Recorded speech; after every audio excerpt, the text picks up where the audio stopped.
What's the general demi operation? What's that about? I would. Not only would I'd actually I know a lot of people. First time I did not only that's necessary, but not and I feel like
Well, oh, Doug, well, hand me that guitar. Hand me that guitar, Doug. Let's get this show on the road. Here's one you'll know.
Hello, everybody. It's me, Scoutmaster Demi. I'm got the charger on right now. Let's get this light going. So nice to see you. We are making very good progress with this game. I don't think this is going to be the last stream of this game. I have a feeling we have one more stream ahead of us, probably tomorrow, to finish things off officially.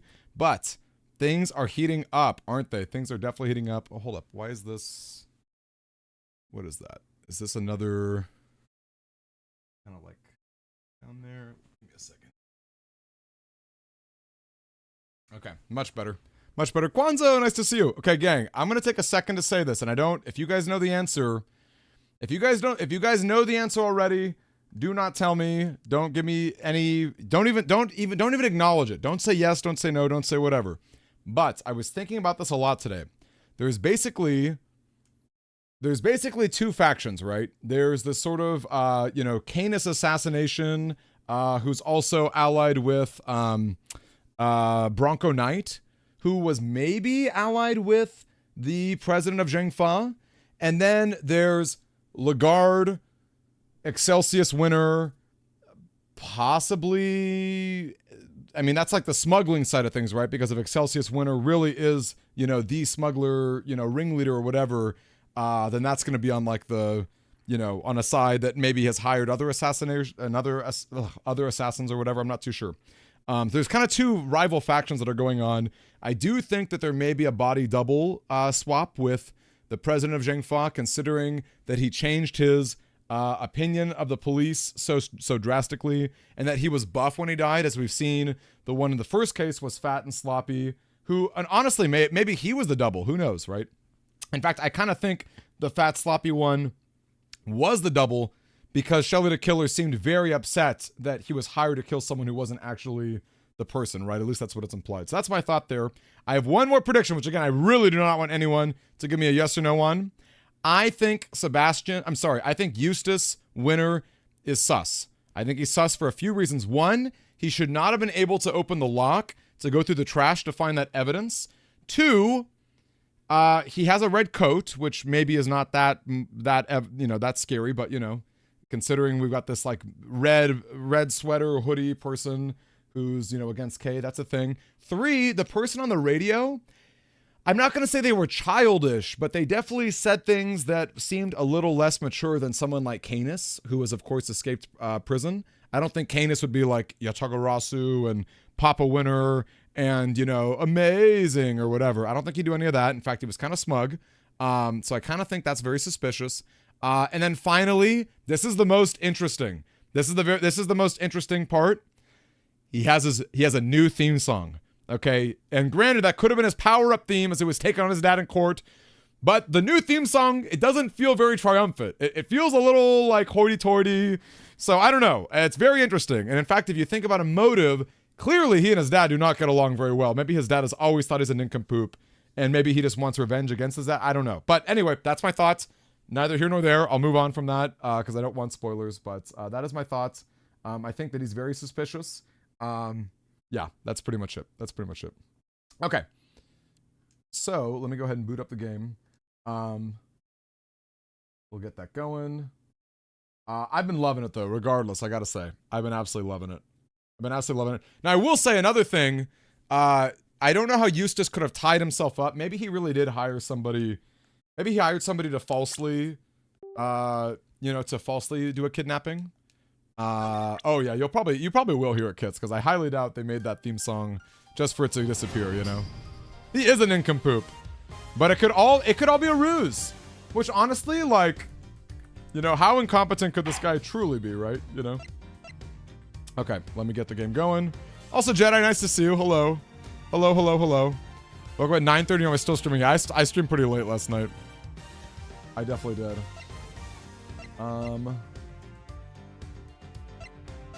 There we go. Tonight, I will probably end a little bit earlier. That's why I'm streaming a little earlier. Which maybe I'll talk about in a little bit, but... Or maybe I won't. Who knows?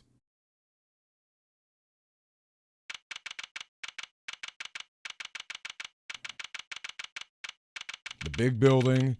Empty lot. Oh, I forgot about Will Powers. Could you maybe calm down a little?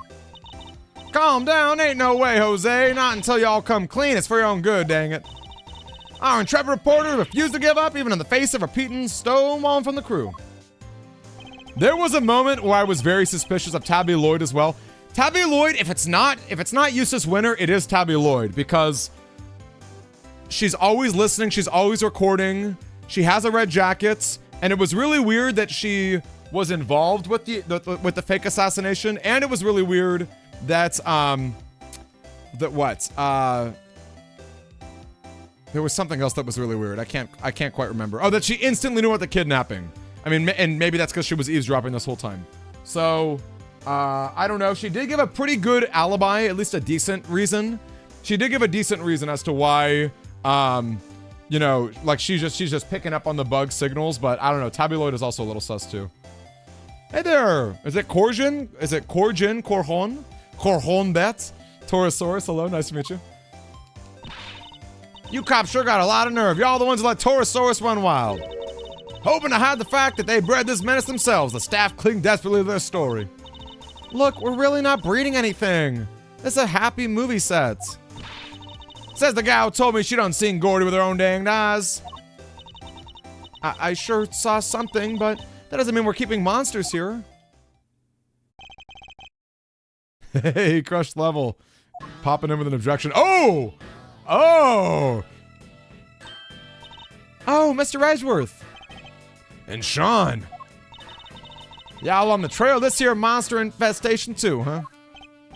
No, we're on the trail of a criminal.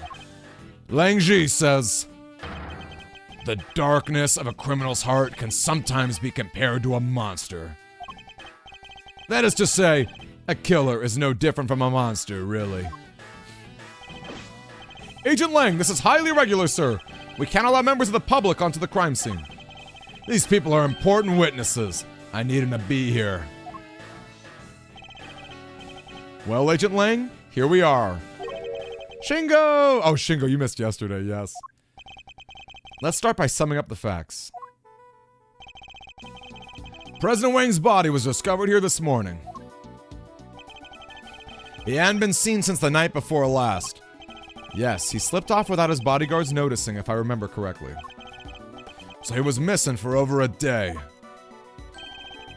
And the last person to see him alive was you, Judge Gavel, on the roof of the big building. Didn't we establish... I guess we established that, Yikes. Why the two of you arranged to meet?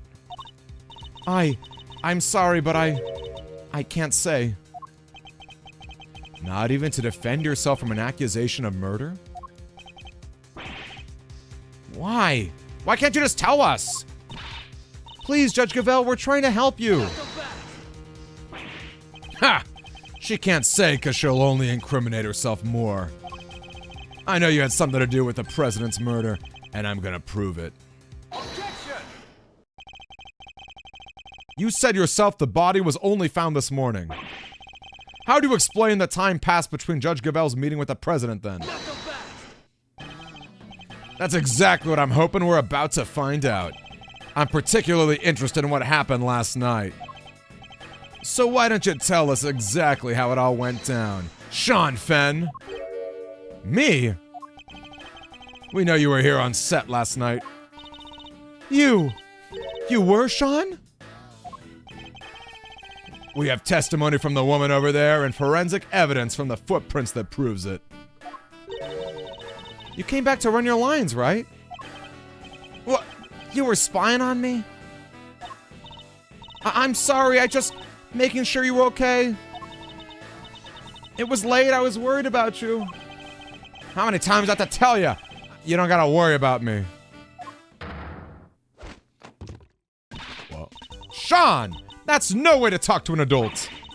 She was trying to look out for you. Apologize this incident. Sorry.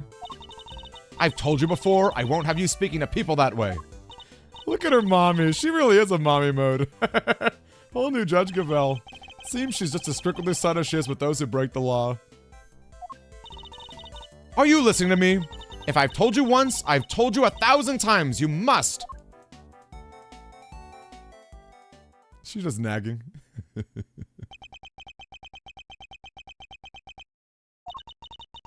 And I want you to remember that, alright? Can we get on with the investigation now? Oh, of course. Forgive me. I don't think I've ever seen her so passionate about anything. I guess Judge Gabel, the mother, will take a little getting used to. Are we to understand that you're accusing Sean of being involved somehow, Agent Lang?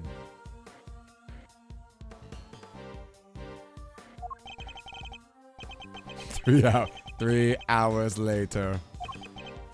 And by who? I don't care what it takes. I'm gonna find out. I guess it makes sense for him to be so determined. The president was practically family to him. Alright, Sean. Perhaps you could tell us what happened last night. Fine by me, I got nothing to hide.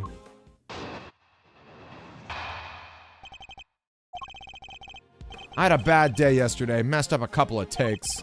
We were scheduled to shoot the same scene again today. So I thought, I'd put in some extra practice, and that's what I did. It's that simple. It's not like I haven't done it before. It was fine. Nothing happened. Okay, I'm gonna press that last statement. You've been rehearsing late at night again? But when I called you yesterday evening, Sean, you said you were at the hotel. You called him? Around what time? It must have been 11 p.m. It's one of our rules. When Sean stays away from home, we have to speak every night. Yeah, well, I wasn't at the hotel. I was on set. They do kind of look alike. Do we really think that Judge Gavelle popped him out? So you lied to me! This music. This music. This music with her mommy kid. Ooh, now she's mad. I think it's kind of amazing how hard he wants to work on his acting, though. Nonetheless, a parent can't help but worry. For a child alone late at night, anything could happen to him. And indeed it did. He got himself entangled in this case. But he said nothing happened, right? He did, although I can't help but wonder if he was telling the truth.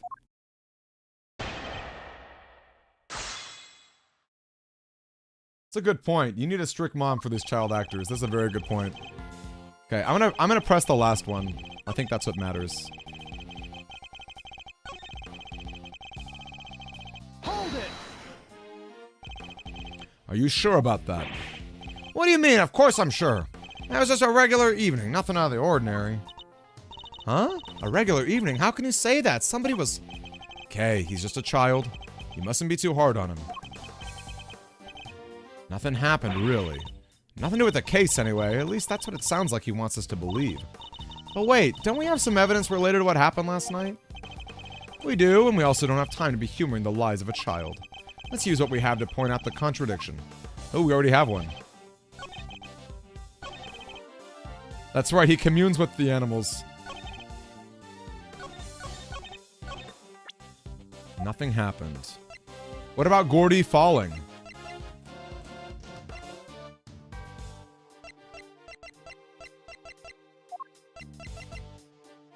Objection!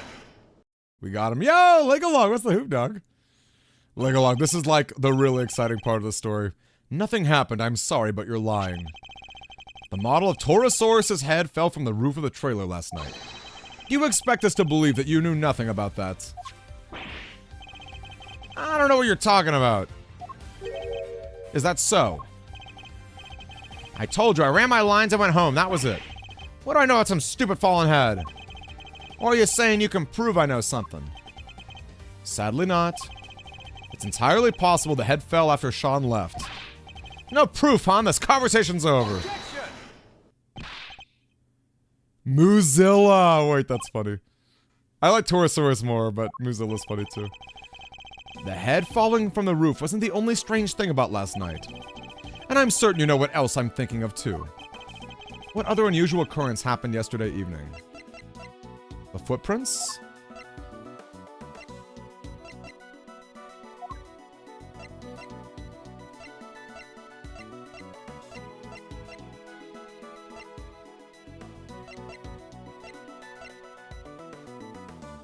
Show Sean rehearsing by a monster footprint. Let's try that. This proves it beyond a doubt. Wait, that's... How did you... That's right. Your rehearsal tape. What? You have video footage from last night?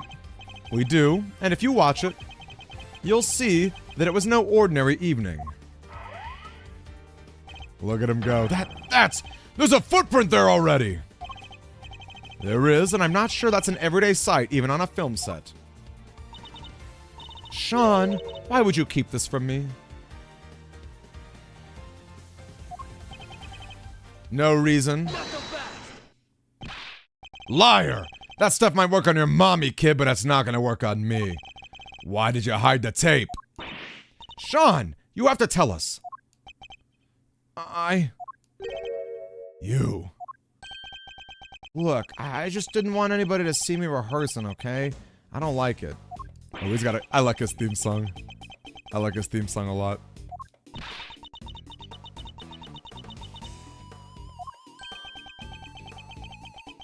Everyone just, like, staring at him. So you were embarrassed, is that it? Yeah, what's so weird about that? That's why you didn't hand over vital evidence? Sean, how could you? Give me a break. You know about it now, don't you? I love that we're interrogating like a high school or a middle school kid.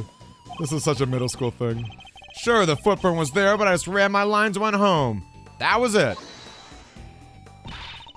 What? Ain't nothing about the giant, weird monster footprint struck you as weird? It's a giant monster footprint! On the set of a giant monster movie. It's not like there isn't all kinds of other weird stuff lying around here. I don't buy it for a second, Chief! Something hinky about this kid? Sure as I'm standing right here. Dang skippy there is, he's hiding a scoop under them horns or my name ain't a lot of heart. Ah, shut up both of you, I'm done talking. Hold it right there. What is it, Agent Lang? So it's just as I thought. Thanks, Mr. Prosecutor. This footage of yours backs up my theory nicely. What? There was something else on that tape? Yep. Look closely. See the costume up in the top left? Oh yeah, the Torosaurus suit. Something's different, you see it? I'm not sure. It's just kind of hanging and looking a little saggy. Oh, and the zipper on his back is done up tight. The zipper? Huh? That's... Heh. Guess y'all see it now, right? On the tape, the zipper's wide open. Why? Because somebody's inside this suit, that's why. What? Mr. Powers, that zipper, what can you tell us about it? Oh, well, we always close it up tight when the suit isn't in use. That's right, Mr. Prosecutor. And do you remember something else I said not long ago? Look at these two werewolves hanging out next to each other. These are the two biggest werewolves in the entire series. Let me refresh your memory. What if your friend Gavel pushed the president off the big building the night before? And then came down to the movie set and hid the body somewhere? Here, but where? There's all kinds of stuff down here. Costumes, equipment, you could hide it anywhere. And then come back a day later. You're saying the body could have been hidden in the Torosaurus?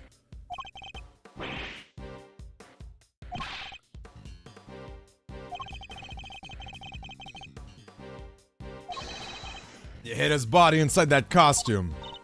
I most certainly did not.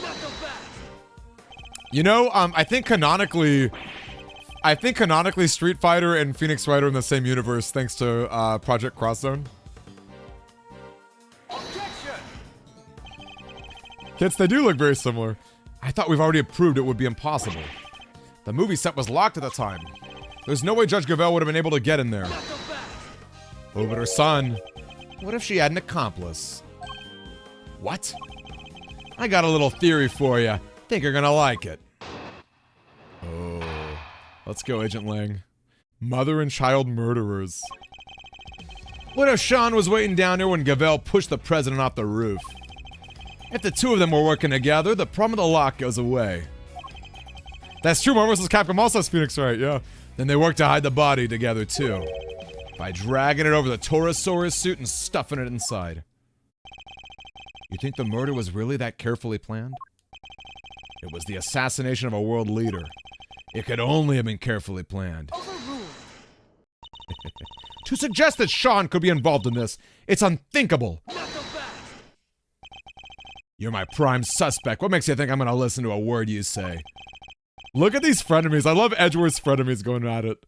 What about motive? What reason would either of them have to kill President Wang? Who knows? But we'll find out soon enough.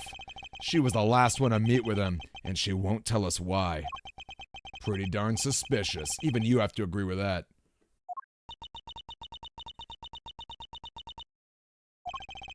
Judge Gavel, don't suppose I can convince you to share any more details.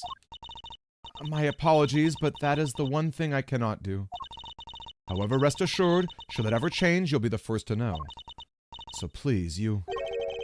have to believe me? Yeah, murderers have a habit of saying that. What about you, kid? Any weak excuses to offer? If so, now's the time to get them off your chest. Pah! I got nothing to say to you. I'm innocent. Both as tight-lipped as each other, huh? But let me guess, you're still gonna try and stick up for him. It's true. Judge Gavel's actions certainly make her seem suspicious. But nothing she has told us amounts to a motive for murder or even the suggestion of one. No, and like I said, I'm leaving motive aside for now. For the moment, I'm focusing on means and opportunity. And for my money, these two ought to be working together for their little plot to succeed. Okay, this is true. I mean, Project Crosstone is obviously not really that canon. But it's also not canon, you know? It's also not, it's like, it's, yeah, I don't know. It's interesting. Alright, I feel like we're gonna have to press a lot. Hold it. Guillotine, I'm with you. We should just open the dang suit already. You're seriously suggesting a child could be an accomplice. Look at him, he's still in elementary school. There's no way a kid that young would be involved in something. I think I mentioned that he's in junior high, right? Langji says, pity no wolf, be he cub or grizzled elder. Doesn't matter how young he is. If he's guilty, and he'll be treated as such. Wow. Wolf cubs have it hard, huh? I'm surprised you, Mr. Prosecutor. You're saying he deserves mercy just because of his age? Of course not. I'm saying there's no way he did this. And I'm going to prove it to you. Ha! I'll look forward to it. But be warned, I'm only just getting warmed up. Hey there, Kirito! If the two of them were working together, the problem of the lock goes away. Hold it. Goes away exactly how? Well, I thought you might try this, but you and I both know exactly how. Let me make it nice and simple for you. First, she pushed the president off the roof. Pushes? Okay. Then the kid opens the combination lock because he knows the code. Yup, kid opens code, knows lock, gotcha. Okay, the other way around. And that's it. It's that simple. No more lock to worry about. And no more objections about her not being able to get in because she didn't know the code. That would explain away the problem of the lock, it's true. Thank you for your clear and incisive explanation, Agent Lang. Please, continue. Ha, I will. And hopefully this next part will shut you up for good. They then work to hide the body together, too. Hold it. But if the two of them were working together, why would they need to hide the body for a full day? Well, look at the situation right in front of you. Thanks to that little ruse, we're still puzzling over what they were up to even now. That's a good point. That's actually a really good point. If you let me speak, I can clear this up once and for all. Ready? Good. They work together to hide the body by dragging it over the Torosaurus suit and stuffing it inside. The video footage doesn't show the inside of the suit. You can't say for certain there was a body in there at the time, can you? Maybe not, but we can take a look right now. Let's open it up and see what's inside. I'd put money on us finding proof it was there. Do you mind if we examine the suit, Mr. Powers? Look at that. Giratina, we're getting exactly what you wanted. Might be a little ripe, though. It gets pretty sweaty in there. That glass! Those glass shards! Yeah, that's weird. I always clean it out pretty good. If you don't, it can get kind of moldy. In other words, what we're looking at is proof that somebody other than you used the costume. That dirt in there must come from the body. I guess the president was lying right in the middle of the footprint. He probably would have gotten pretty dirty. Exactly. Well, everyone happy? The inside of the suit's covered with dirt. Hold it. If the dirt is from when the body was hidden inside the suit, we're assuming that it came directly from the body, correct? Ha! What are you even talking about? Of course we are. Where else would it have come from? It really is pretty filthy in there, huh? That dirt got everywhere. Especially around the part where the chest would have been. The chest. I think that might be an important clue. Like the yellow shard, the yellow marks where he died? This is really interesting. What do we do instead? We listen carefully to his testimony and see if we can tease out anything of value. Hey, Gara! That yellow mark is so interesting on his chest. Flecks of something yellow stuck to clothes. Objection! Love the wag. Love the finger wag. So our assumption is that the inside of the suit is dirty because the dirt came from in the body. Would it be safe to say that's the case? Why? Is there a problem? The part of the suit directly in front of the opening is particularly dirty. Yeah, it really is. But look at the victim. The area of his body that would have been in contact with that part of the suit isn't dirty at all. If the victim had been crammed in there, as you suggest, his chest would surely be covered in dirt. Ah, fine. So what's your explanation? How did all that dirt get inside there? Based on the videotape, there may well have been somebody in the suit at the time. So who was it if it wasn't the president? Come on, Kay, think. Where was it? I've seen dirt like that somewhere else, I'm sure of it. I just can't think of where. Dirt with weird little gray bits in it. She's right. There is something mixed in there. Good job, Kay, helping out. I like when Kay helps out Edgeworth. It was stuck to something else we looked at. Lots of it. Stuck to something we looked at.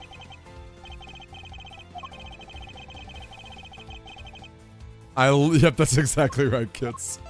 Take that! As Kay pointed out, the dirt in the suit contains small flecks of something gray. And we discovered similar flecks stuck to an item belonging to somebody we recently had dealings with. The item in question being these gloves. You're right, the dirt does look similar. But so what? What are you saying this stuff is? What exactly are these gray flecks of yours? I believe the gray flecks are... Surely they're flecks of concrete. Oh, like all the little broken up bits around the footprints, you mean? Exactly. And who did the gloves on... And who did the gloves on which we found similar dirt and gray flecks belong to? Chairman Winter, we found them in his garage. Okay, one other really suspicious thing about Eustace is that they basically, like, a taxi driver by chance took them to the house that they needed to go to.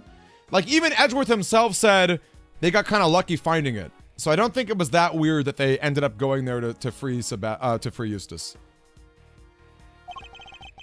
We found a pair of mechanics gloves. And if I recall correctly, a sledgehammer and a shovel too. Why would a pair of mechanics gloves be covered in dirt?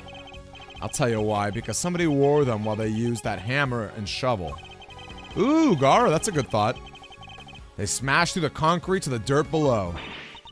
Wait, so you're saying... Yes, that we finally know what these footprints really are. It seems highly likely they were dug by Chairman Winter. Highly likely. Pah! If that's so, then tell me this. Why the heck did he make them? What purpose could they possibly serve? Why indeed. Digging something up or burying something?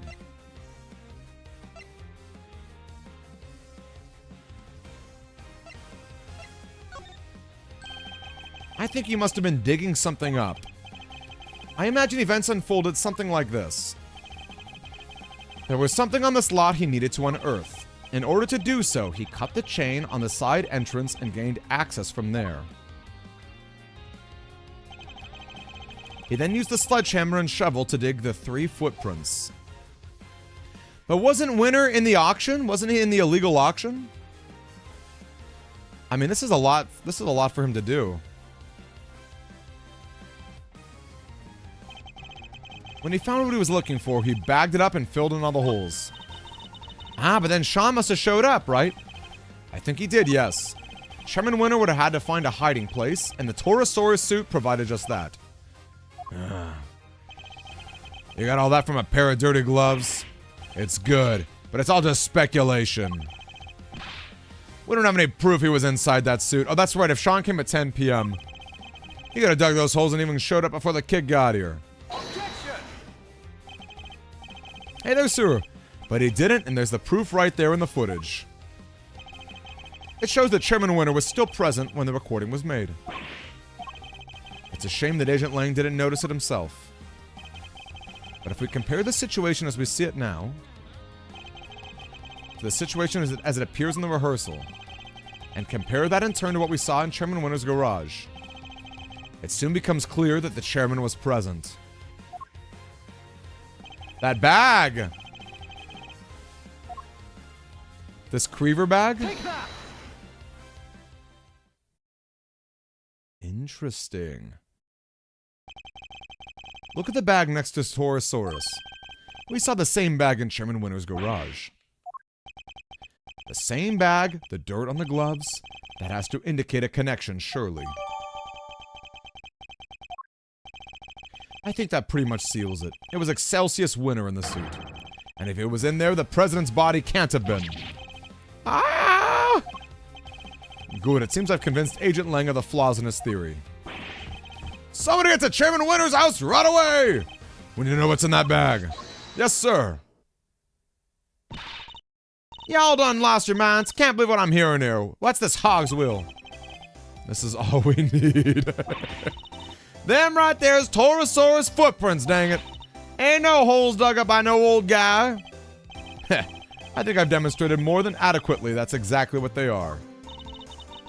Don't matter to me none what you just did. I don't believe it, and that's that. Hey, thank you, Kirito. I done told y'all I seen that big bad boy with my own two eyes.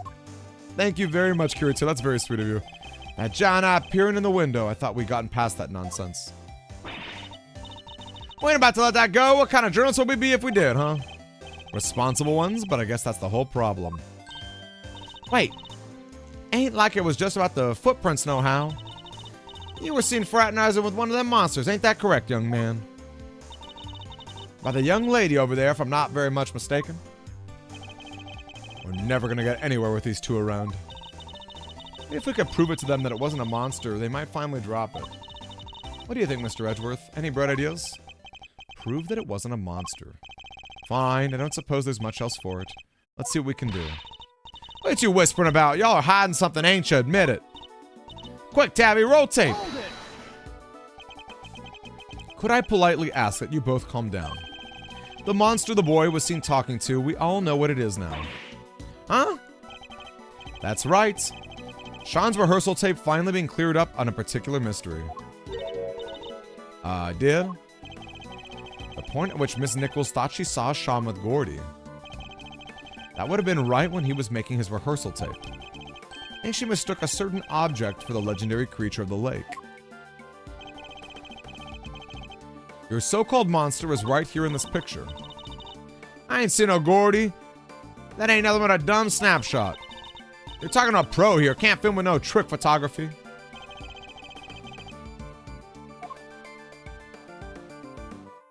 What was Gordy really? Was it the tail or was it the camera? Take that. Alright, I guess it's not that. I don't look one bit like Gordy. Alright, let's try the camera. What does Gordy look like?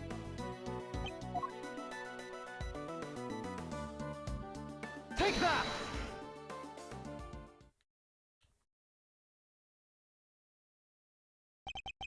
That's right. It was a camera crane. That's what Miss Nichols saw, not Gordy. What? Sean's rehearsal tape was shot from a noticeably elevated viewpoint. Hey there, Apollo Justice. A viewpoint that would only have been possible if the camera in question was attached to a crane. Bo! How the heck would she make a mistake like that, huh? How indeed, Miss Nichols. Yes? You told us that you think you might need new glasses, don't you? Oh yeah, my eyesight got way worse all of a sudden. And I imagine that when you thought you saw Gordy, he was quite heavily shrouded in darkness. That's right. I only really saw a silhouette. But you done told us. Skin like an enormous worm, you said. Y'all about to try and tell us your precious crane up and grew skin somehow? Ain't even no flesh on them metal bones, let alone skin. You're entirely correct, of course, about the crane as it was in this particular picture anyway. But it did have a skin of a sort last night. I knew you were a scoop hater. This is plumb crazy. You want Tabby and me to starve, is that it? That wasn't my intent at all. But I do think it's time I finally put them both out of their misery. Gordy's skin is right here in front of us. It wasn't skin at all, it was this. Take that. Miss Nichols told us it seemed likely. Oh, it seemed likely to rain. But I think Sean may have covered the crane with rainproof sheeting. And that, my intrepid young reporters, is what Miss Nichols mistook for Gordy's skin. What? Ah, heck. Well, Sean, am I mistaken? You see everything, don't you? Gotta say, you're pretty amazing. I'm sorry, Miss Hart, but Miss Nichols' monster was no such thing. It was simply a trick of the light. Oh, just like that, the dream dies again. Chief? I think I may finally shut them up. Thought the kid was holding out on us, but I guess I may be kind of wrong, maybe. Alright, we know what the so-called monster was now. Everybody happy. Everybody except these two, huh? Agent Lang! Ooh, what do we have? The President's autopsy report is out, sir. Oh, finally. This is going to be huge. This is going to be huge right here. Death was due to full-body contusions and bone breakages caused by extreme pressure from above. So we have our cause of death. He was crushed. Just as we thought.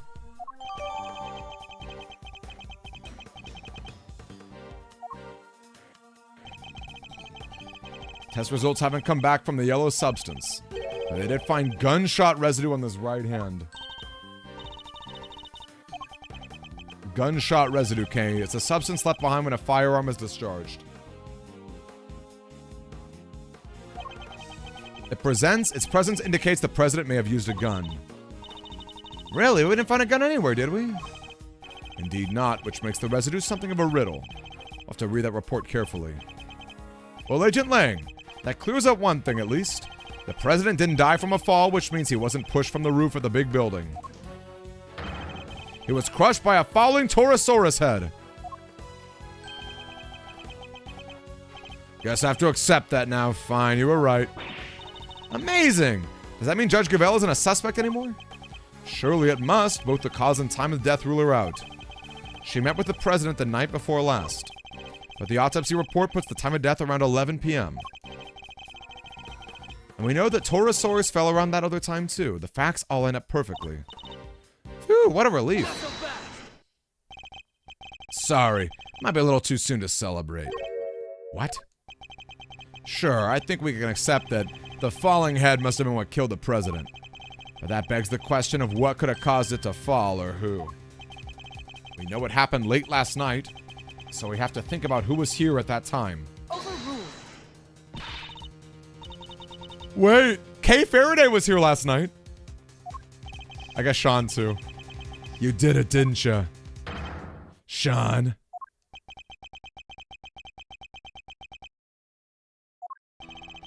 The kid's hiding something. He was right here last night, right where the body was found. He saw the footprints. And yet he wants us to believe he knows nothing about what happened. That's a big ask, surely. We haven't yet established that the footprints have anything to do with the murder. So even if you didn't see them, that doesn't mean it was involved. Maybe not, but his face tells me different. As does the fact that he's shaking like a leaf. Doesn't seem like Agent Lang might be onto something. I don't think Sean's going to talk. Fine, keep your mouth shut, kid. I have a better idea. Why don't we let your tape do the talking? What exactly are you planning, Agent Lang?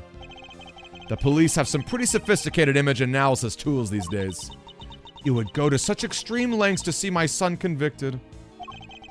It's not ideal, but if the boy won't talk, we don't have any other way of getting to the truth. Detective Gumshoe, you have access to exactly such a device, do you not? Sure do, Lil B! Good. And that should make this nice and quick.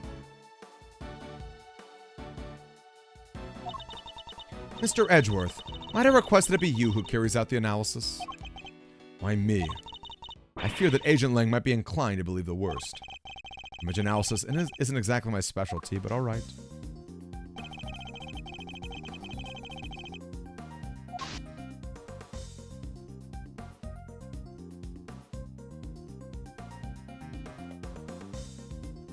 Is it playing?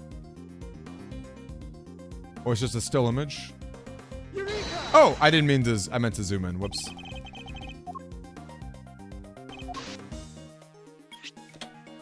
Whoa!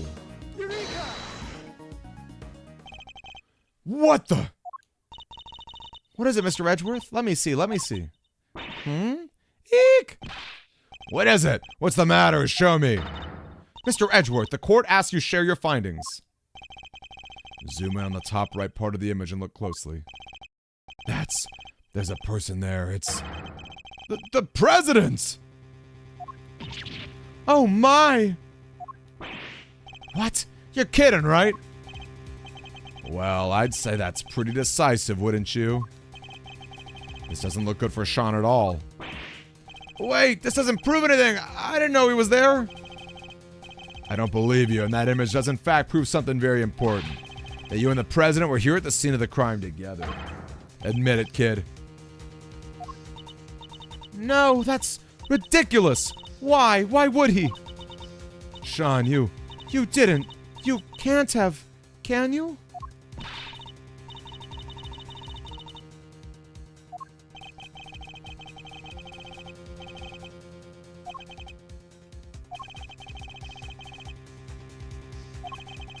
But the president's right there with him.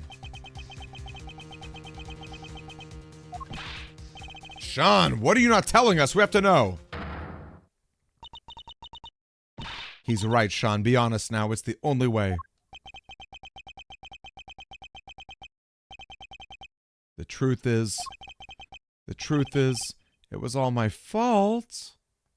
Oh no. Sean, what did you do? It was my fault. The Torosaurus head fell up the trailer.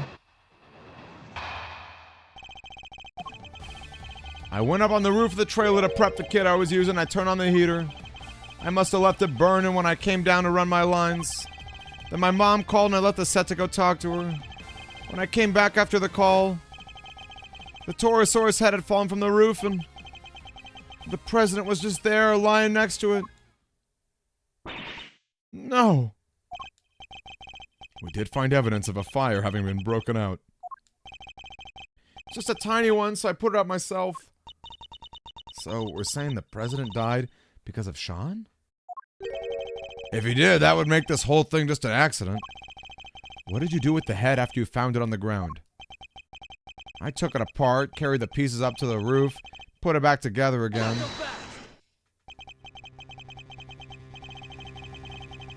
You put out the fire and moved the head back to where it fell from. In other words, you tried to cover up your tracks. You're a real piece of work, kid. It's not like I did it on purpose. I really just forgot to turn the heater off. And when the fire had burned through the legs, the table would have collapsed, and the head would have fallen down the ground below. You're right. The fire caused the head to fall. But I also happen to have an idea about how the fire may have started. Those cans of paint thinner are pretty flammable. Not a great place to keep them. And you swear it was an accident? Seems a little convenient. What was the president even doing there in the first place? How the heck am I supposed to know? I didn't see anybody, I swear. I don't believe you. Why would President Wang come to a place like this in the middle of the night? His reasons for coming here are something of a mystery. Maybe he was rehearsing too? We met Judge Gavell up on the roof 2 nights ago, but he was also here on the movie set last night.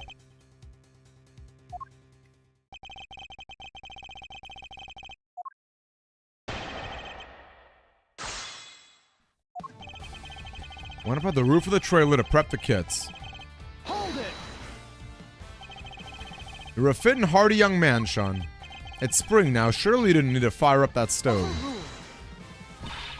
He's a fit and hearty young man who needs to look after himself. Really, Your Honor. But if he resorts to such measures, even during warm weather. Seriously? You two are gonna argue over something like that right now? Ugh. He's right, of course. You made your point, Sean. But I've told you before to watch how you talk to people. Yes, Mom. Hold it! You didn't think to check before you came back down to the lot. I meant to, but I was thinking about my lines and the scene and everything else. Not my fault, I forgot. Everybody forgets stuff. I leave the air conditioner on in Mr. Edgeworth's office and the lights. I forgot he told me to never jump off the ladder on his bookshelves to make prank falls. But the one thing I would never ever forget is to turn off an unattended heater.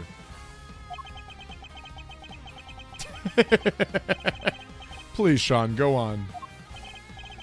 She's a lot, huh?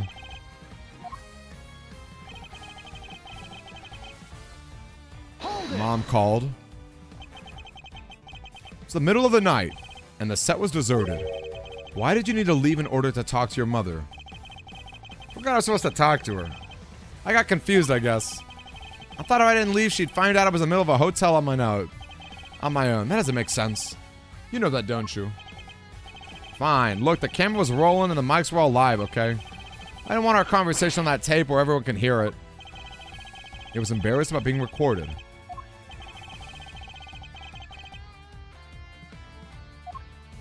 Hey, TR, nice to see you. Hold it! You pretended to your mother that you were back at the hotel during the call.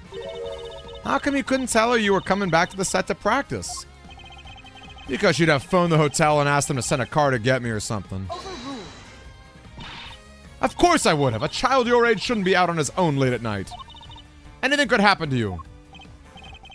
Children really can't seem to see things from their parents' perspective, can they? It's true the other way around too, you know, Mr. Edgeworth.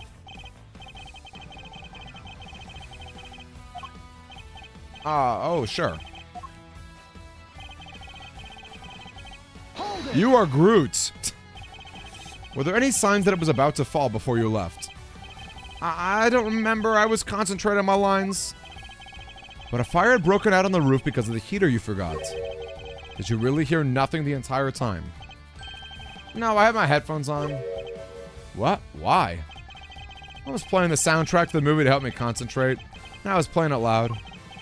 So yeah, I definitely didn't hear anything.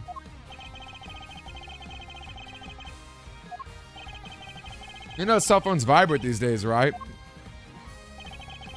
The president was just there lying next to it. Hold it! Did you notice anything unusual about the body? I don't know. It was dark. He suddenly seems even more reticent than usual. I don't think he wants to go back over that memory any more than he has to, Mr. Edgeworth. Sure he doesn't, but is that really all it is? It was dark, but you knew the body was there nonetheless. He's hiding something. Better find out what. Most people would cry for help if they saw somebody lying on the ground. And yet you didn't. Yeah, because... What was the point? He was dead. So you said, what I'm interested in is how you were able to be so sure. Why were you certain he was dead? He was lying on the ground and that huge head was right next to him. Didn't take much to figure out what must have happened. Objection!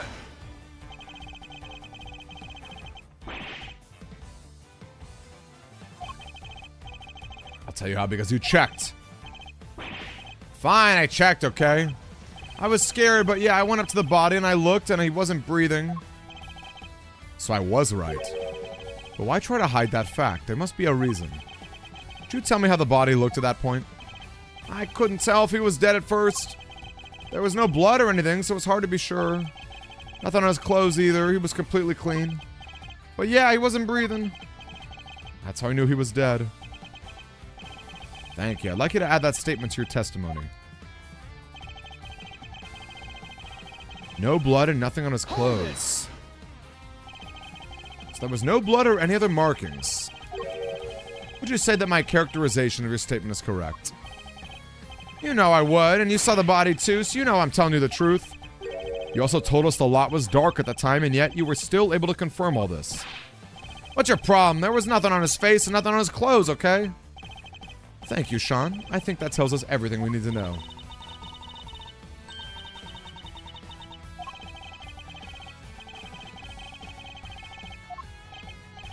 Well, I couldn't tell just from standing there. But then I saw he wasn't breathing. That's how I knew for sure.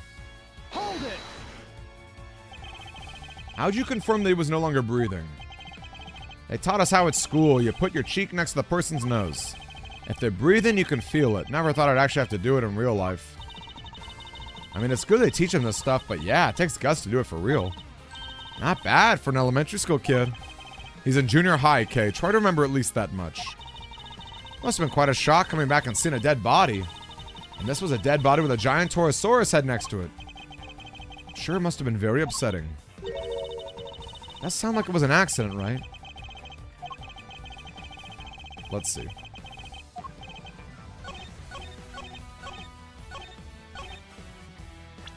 No blood and nothing on the clothes. I agree with you, Gora. Nothing on his clothes. Nothing at all. Yeah, nothing. Why? Is there a problem with that? There's something you're clearly hoping that we've forgotten. What are you talking about? There isn't. That's not true. Unluckily for you, we remember it rather well. I'm talking, of course, about the yellow speckles on the president's chest. You studiously avoided mentioning them throughout your testimony. An absence I find suspicious, to say the least. I hope for your sake that you have a satisfactory explanation.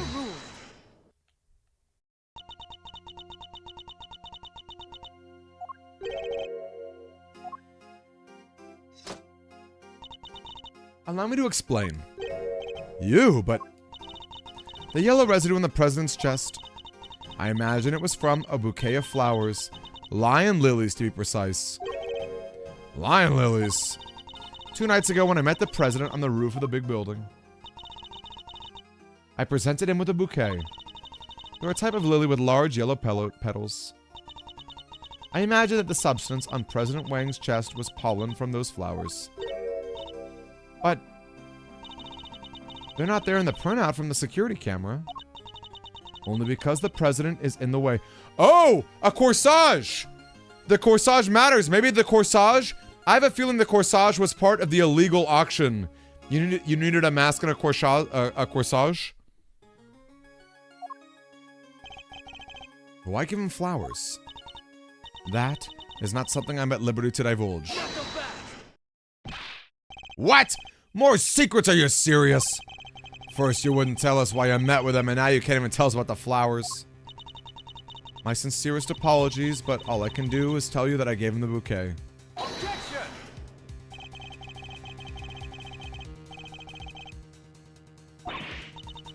I cannot. Seriously, Your Honor. Some things you want to explain, the rest you can't. Come on, you gotta give us something here. You wouldn't let this fly in the courtroom.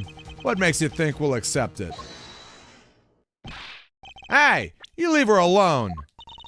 Sean, I threw the flowers away, okay? You did? So they were there when you first found the body? Yeah, they were right there on his chest. You know, the newspaper, I think... Do we still have that crumbled newspaper?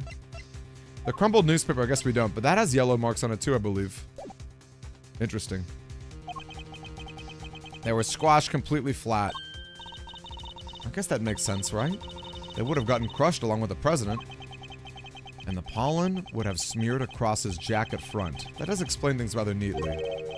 But why remove the bouquet and dispose of it? No reason. He's almost as evasive as his mother. More secrets, they're quite a pair. There was no secret. I know exactly why Sean disposed of the bouquet. You saw me leave the house with it, didn't you? Oh, I get it. When you saw the flowers in the president's body, you remembered seeing your mom with them. And felt the need to prevent her from coming under suspicion. No, you got it all wrong. That's his least convincing lie yet.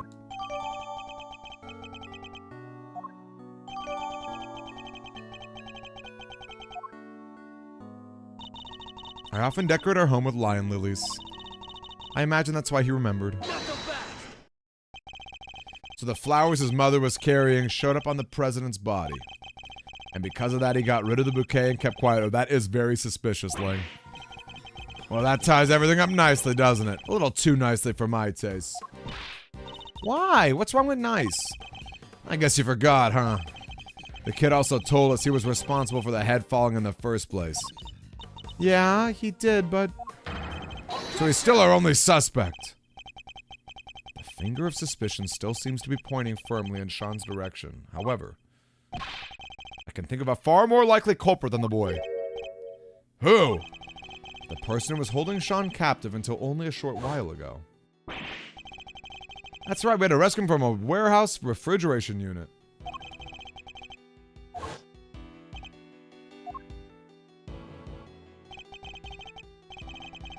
Luckily it wasn't on. Poor kid might have turned to a popsicle. He was doing his best to call out for help, which is how we found him. The sedatives had worn off by then, so he was wide awake and plenty loud. Sedatives. Isn't that what you were given to? Yep. We found the bottle on the floor of the unit.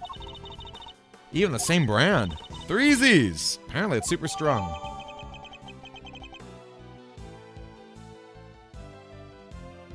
I wonder if this sedative, if this is related to the third case as well, with all the pharmaceuticals.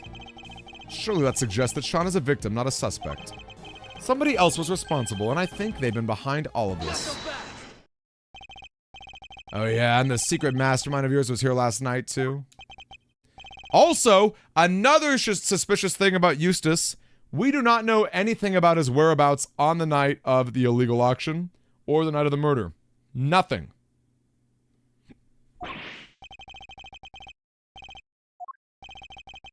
Sadly, we just don't have anything to tie our mysterious kidnapper to. Is there anybody else? Somebody other than Sean who could have committed to the murder?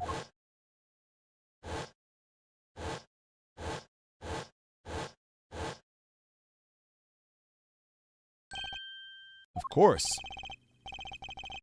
Objection! Not quite. I can think of another. Excelsius. Chairman Winner. You think he killed President Wang? Why not? We've proven that he was present. And if he's here, he's as viable a suspect as anybody else, wouldn't you say? Hey there, Joey. Nice to see you again. Winner. Could he really have?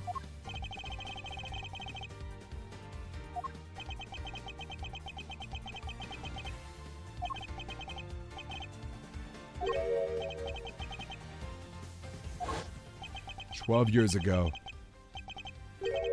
Look, a lot happened, okay? This is all 12 years ago or more. My father and the president being friends, our family being the ones who kept him safe. Lang. Like the Lang from 12 years ago? Yup. Good to see that you're finally about to pay for your crimes. Even if it did take a while for you to get what was coming to you.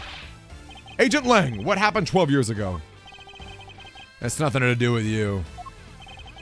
I think it has everything to do with me. It's clearly connected to this case. Heh. And you can prove that, can you? Go ahead, show me some proof that what happened 12 years ago has anything to do with this. Proof?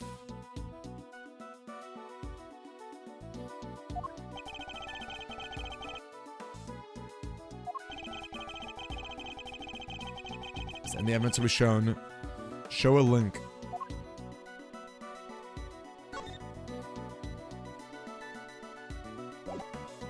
Take that! This is a report about Bronco Knight. It was sent to Chairman Winner by Warden Lagarde. The last part in particular should be of interest to you.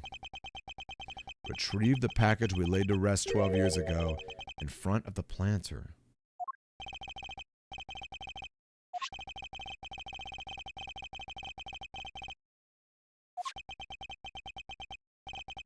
We don't know who sent it, but it does say this. Good luck getting your revenge for what happened 12 years ago. Something strange is going on, Agent Lang. Miss Ringer was murdered the night before the last, and President Wang not long afterward. There's a connection between the two murders, there has to be. And I believe we can trace that connection to events 12 years in the past. These are old wounds you're opening here. Insults to my family name.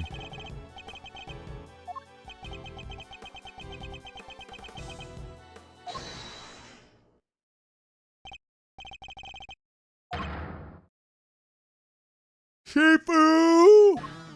Oh. Huh? What are y'all doing here?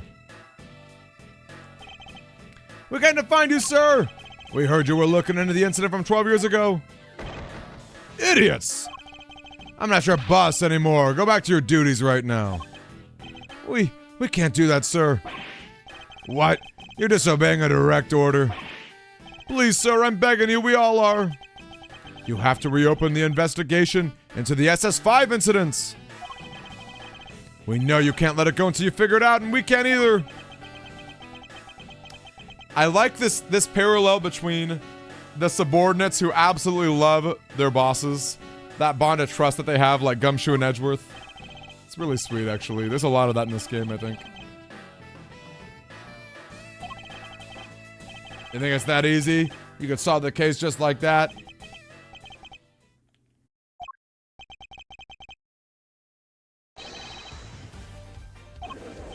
Shawnee is not incarcerated yet, but he's definitely been accused many times.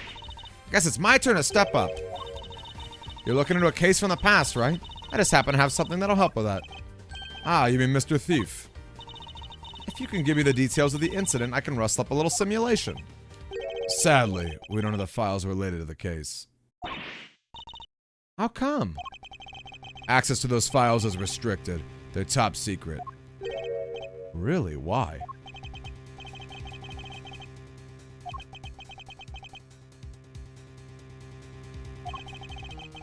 Yeah, Lang definitely did care for his subordinates last game. And definitely a story about parents. I agree. I agree with you, Shingo. I'll talk about that in my YouTube video for sure.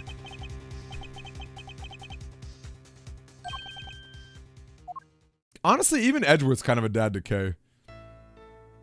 Maybe an older brother. The SS5 incident. Uh-oh. Happened on a winter's day 12 years ago, February 10th. Your police received a call directly from the kidnapper. I've got the president of Zhang Fa. So he was kidnapped. SS5 is the official designation of the president's kidnapping case. The kidnapper wanted $100 million.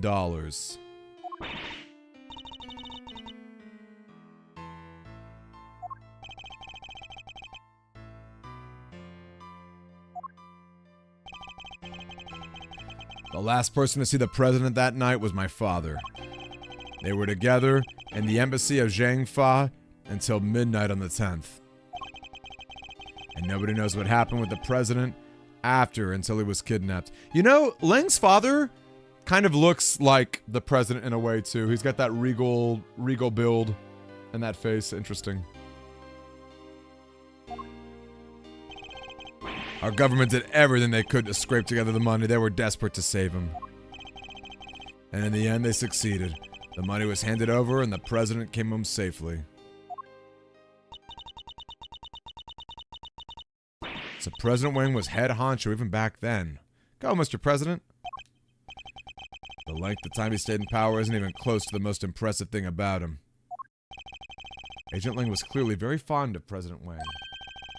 I assume the kidnapping was thoroughly investigated. It was, but the investigation was top secret, as was the trial. The trial? So a suspect was arrested? Yeah, none other than our friend, Fifi Lagarde. What? Is that why you visited the prison? It is. I was put what you might call extended leave from Interpol. So I thought I'd use the time to look into what happened 12 years back. And I wanted to see who I was dealing with. She was found not guilty then, wasn't she? Ooh, but the statute of limitations might still be open. Or might not, I don't think it's closed, right? My father was in charge of the president's security at the time. But they held him responsible for the kidnapping. They stripped him of his duties as presidential bodyguard.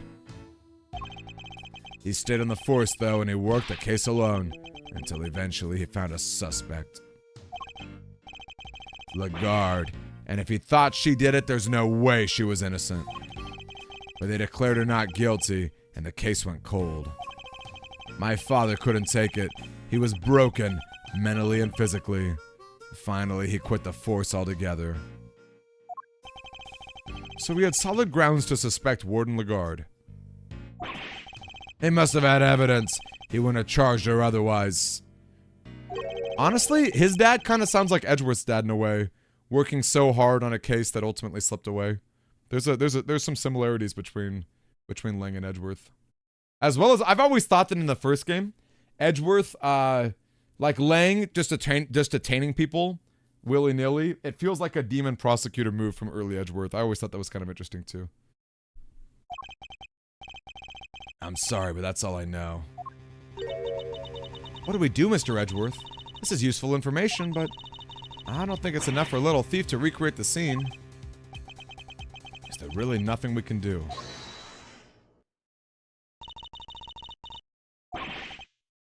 Is it Francisca? I knew it! Oh, and Fender, too.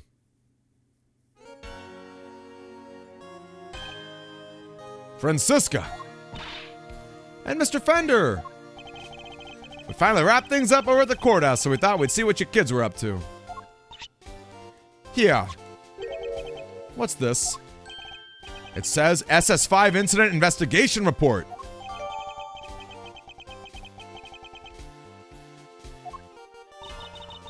When Fifa Lagarde mentioned an incident from 12 years ago, I couldn't help but wonder. That's true, Apollo. Edgeworth hated criminals and Lang hated prosecutors. That's true. They were both super extreme and zealous in their ideology, weren't they? Nice work, Francisco. Don't get the wrong idea, Miles Edgeworth. You're no longer a prosecutor. I didn't do this for you.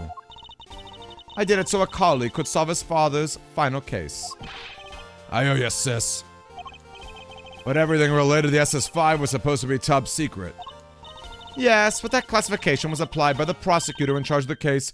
Excelsius Winner! Oh, this is a huge cover-up. He was the prosecutor in charge. Him again. But now that he's convicted, is it over? Due to the outcome of this morning's case, he's been stripped of his authority. An outcome that was in no small part thanks to the efforts of his own son. Eustace. So in defeating his father, he made the old case file available to us. Sounds like we owe him. Prosecutor Eustace Winner is busy wrapping things up after the conclusion of the Lagarde trial. But he asked me to give you a message. Leave Dad and Lagarde to me. You focus on your case over there. Heh, he's even starting to sound like a prosecutor. Yeah, insanely good world building. Now that I have the case file, I can recreate the scene no problem. This is definitely one of the weirdest things.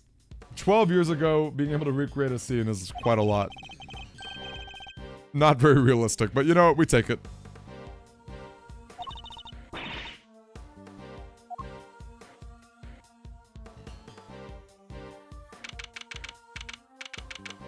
Look at this motley crew.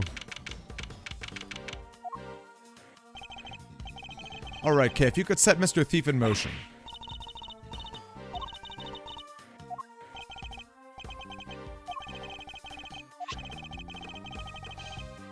Alfaldon.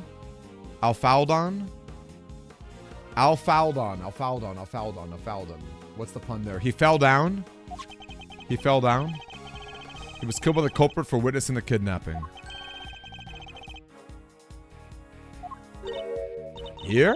As in the big building? No, construction of the big building only began a year ago.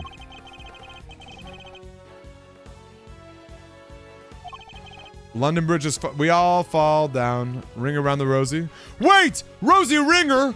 Rosie Ringer? Ring around the Rosie? We all fall down? Is that... What? Is that...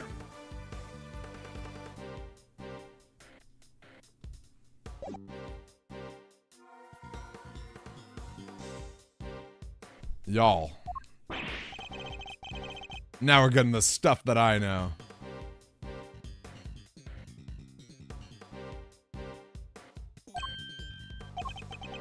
"12 years ago, this place would have been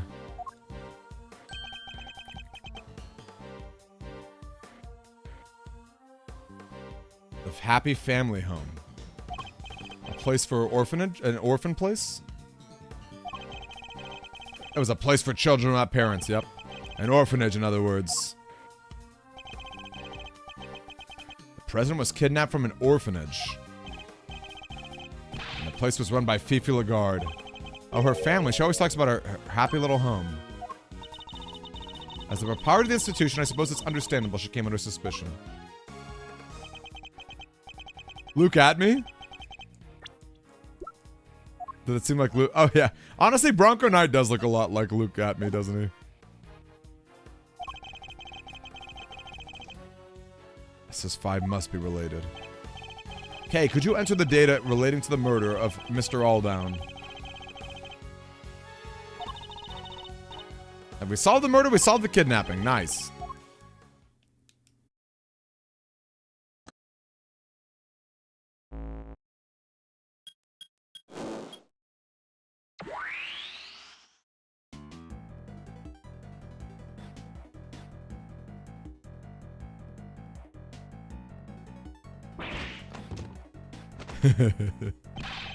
What the heck is this?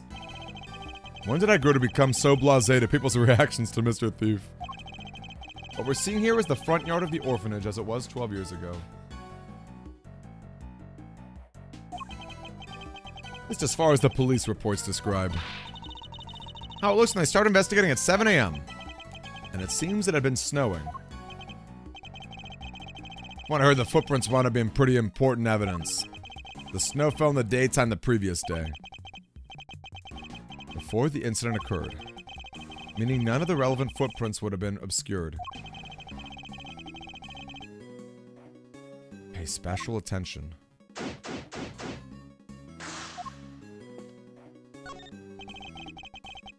They stopped by the body.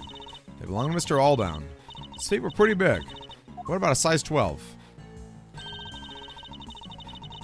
They're the same size as his shoes. Yeah, I agree. This is an absolutely crazy little thief. I'll fall down. The man who witnessed the president's kidnapping. Base this on... Okay, there you go. I was wondering how she can do this, possibly. Recreation of one of the crime scene photos.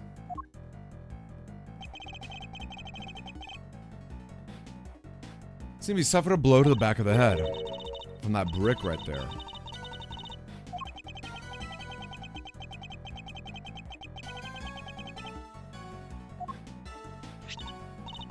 Here, a gift for you. Mr. Alldown's autopsy report. Must scour the scene.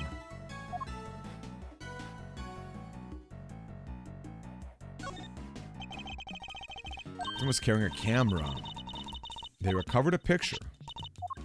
Whoa. Whoa. It's the president, right? Honestly, he kind of has a similar appearance to Gregory Edgeworth, as funny as that is. With the fedora on and the trench coat. And somebody's pointing a gun at him. Must be Mr. Alldown witnessed. The person in the trench coat is the kidnapper? I imagine they were trying to conceal their identity. Agent Lang's father's theory was correct. The person wearing that trench coat is Warden Lagarde. Wow, a much thinner one.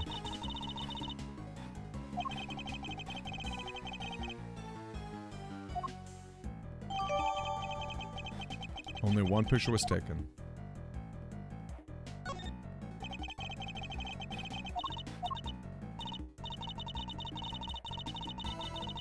Made a call who was watching the kidnapping. A coat not made of dogs, yes. She didn't pick up, so we left a message. Let's hear this message. Hey Rosie, it's me. Guess you're asleep already. Anyway, I'm here at the orphanage. Something weird's going on. President Wang is here for some reason. And there's another. The light's out, so I can't quite see, but... It looked like he was being kidnapped? Anyway, probably nothing, but I thought you should...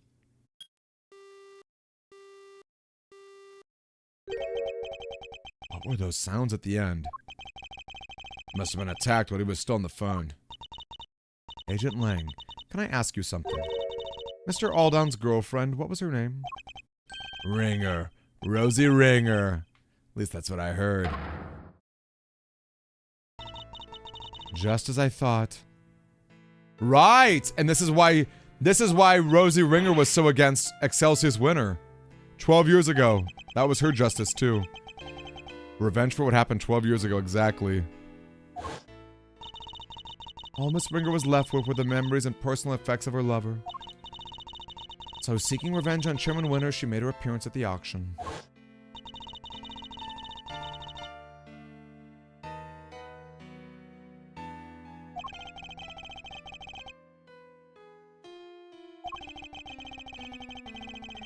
Oh my gosh, they spelled because wrong.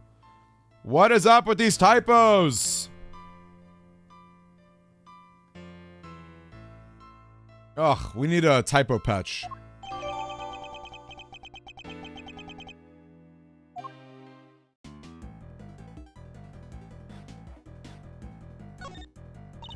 Hey, those lion flowers.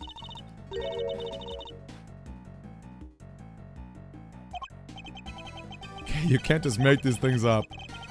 It looks to be different from all the other flowers in the planter.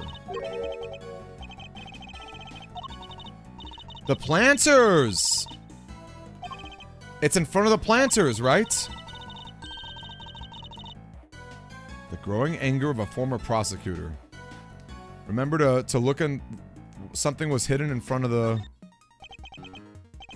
In front of the planters. Even in the recreation, pretty gruesome. Oh, if we're talking about taking shots, boy. I would take a pretty big shot for that one. The ear is completely caked. That's where he was hit with the brick. His attacker must have snuck up from behind.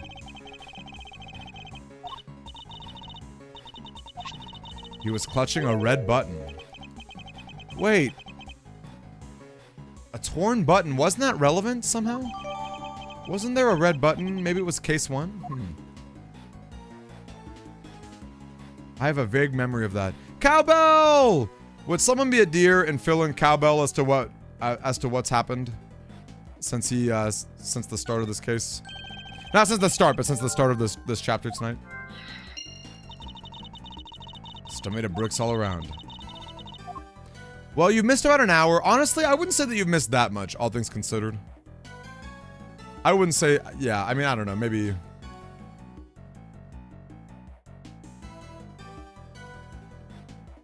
Even the blood. Fresh blood. Plenty of it. So, Agent Lang accused Judge Gavelle and his son and her son of being murderers. We proved that it basically wasn't possible. We also proved that Gordy... They thought they saw the monster Gordy, but it was really a camera neck that was wrapped in tarp. But now, basically, we're digging back into a recreation of a crime scene from 12 years ago, where Agent Lang's dad and the president were related. I mean, there was a lot of stuff that happened with this SS5 incident. 12 years ago, President Zhengfa was kidnapped, ransom for 100 million. Prosecutor in charge was Excelsius Winter, and the suspect was Fifi Lagarde. And then, of course, you know, Agent Lang is very much... His dad, I guess, was taken off the case as a result. They had a lot of lost family honor. Fire sometime. Let's see. Where was it again? One of those orphans set a fire with kerosene. It seems their antics spoiled our chances of finding any footprints. One of the children set the yard as a prank on fire. How dare you, Scruffy! Don't you dare tell anybody! I'll just deny it anyway. Eek, Mr. Edgeworth, you gotta help me out here, sir! What's the matter, detective? It's about the SS5 incident, what else? I know Chairman Winter isn't in charge anymore and all, but a top secret file being available to us so quickly after his removal, something seemed off. So that got me thinking, and I put in a call, and they told me that, well, that Miss Von Karma went to some pretty extreme lengths to get that file released. Curse you, Scruffy! I deny everything! Eek! Sounds like you went to a lot of trouble for our sake, Francisca. Don't worry, your efforts won't have been for nothing. I'll solve this case, you'll see. That's funny. Gumshoe is so smart in this game. Gumshoe is actually very smart in this game. I know, I felt the same way, Kwanzaa. At least, compared to the first game, I feel like the first game was not very competent at all. Demi early, demi late. Who knows anymore? To be fair, I'm starting earlier tonight because of I'm sorry. I know I should be sticking to my 5 p.m. But I start a little early because tonight I'm gonna end probably around 7:30, 8ish. I have something important to film actually, so that's really cool. It'll be on YouTube eventually. But yes, I apologize because yeah, 5 is obviously when we normally do stream. Those are my only 3 options. I kind of missed it.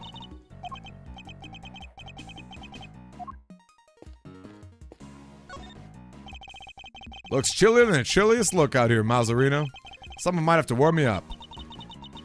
Well, I don't think we're going to finish it tonight, if I'm being honest. I feel like the case is going to be longer than that. My hope is to get a good amount of progress and finish it on Friday. Because tomorrow, I don't think I'm going to be able to stream tomorrow either.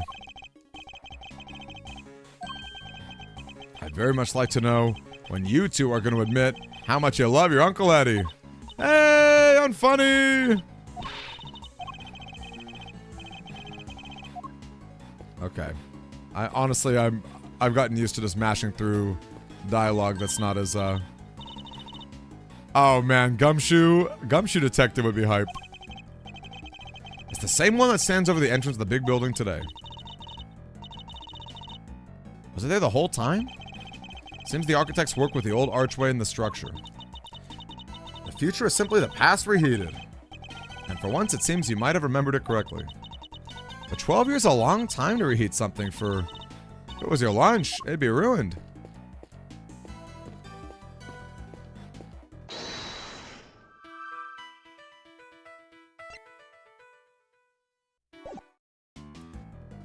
Gumshoe's character arc.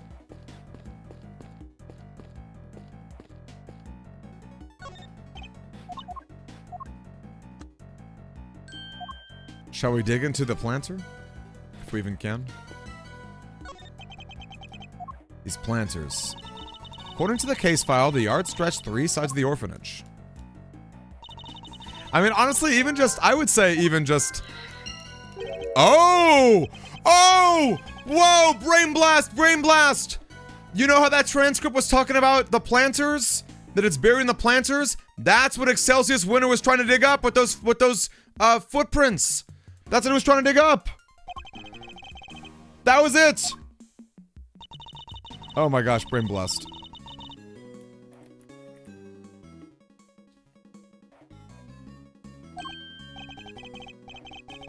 It's bright yellow. How come there's only one? Looks like somebody dropped it.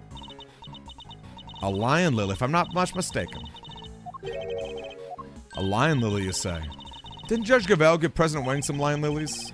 What is the same flower doing here? This can't be a coincidence. I believe this particular cultivar is from Asia. Said to symbolize the bond between parent and child? It symbolizes the bond between parent and child? How old was President Wang? He was age 58? Was he the grandpa? Was that Verity's dad? Whoa. We're really cooking here, folks.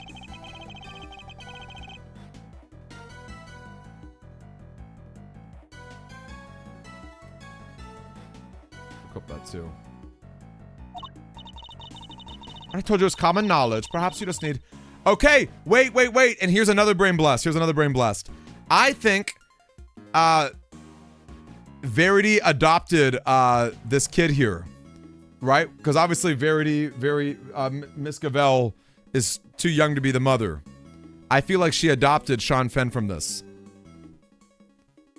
Right? Is it all coming together? I'm gonna clip that too. Is it all coming together, folks?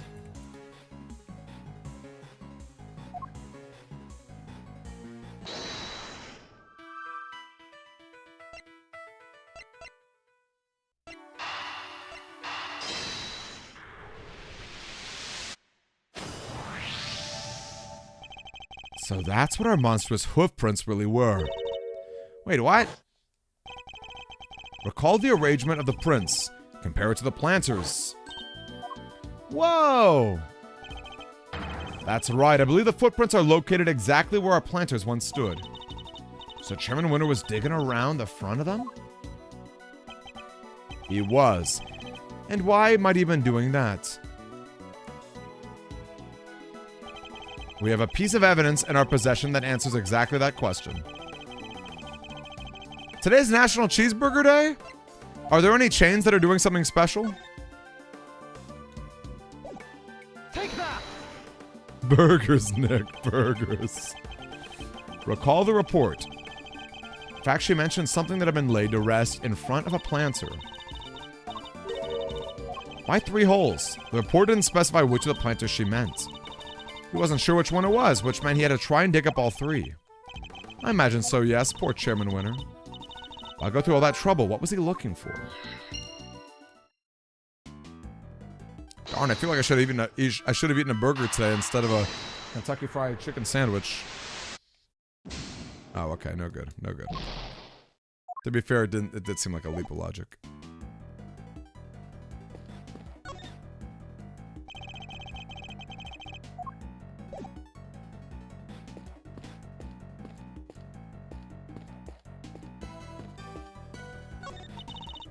An igloo shaped like a bear. That's true. I guess I did eat a chicken burger in a way. What were the McDonald's offers? Anything good? Were there any good offers?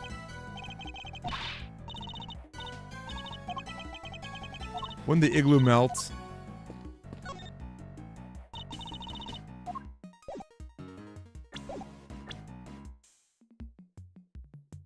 The big glue.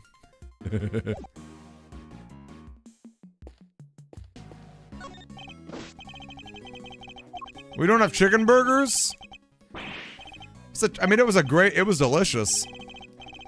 Seems a little sentimental, but fine. Count off. 1. Sorry, Shifu. It just doesn't feel the same on my own. It's kind of lonely. Fool, it shouldn't matter. There's 1 of your 100. You may be on your own here right now, but the pack is always with you. So quit whining about being lonely and howl like I mean it. Count off. 1. 1. 1. 1. Is he crying?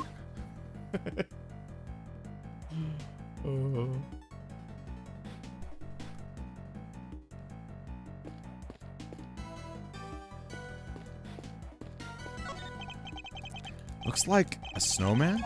Mostly melted. No wonder he's all slushy. He's wearing a hat and a scarf. The triple smasher. I love Sonic. I love Sonic. I think Sonic has the best fast food drinks. I don't care for their food as much. I think their food is kind of mid, but I love their drinks.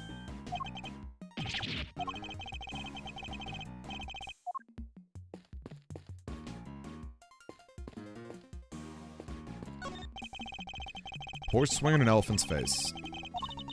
Appears to be a motor. K is crazy. Wouldn't that be a little dangerous? Nothing ventured, nothing gained.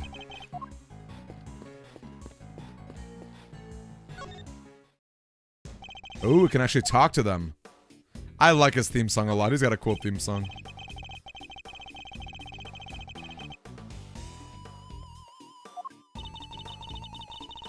Seems like you went to the garbage disposal area, right? What about Costco hot dogs, Shingo?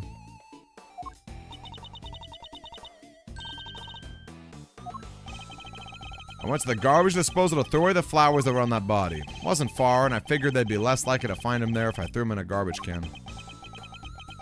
Tried to get in there last night too, but it was locked. But when I was there... Ooh, what just fell? Something fell. Oh well, I'll get it later.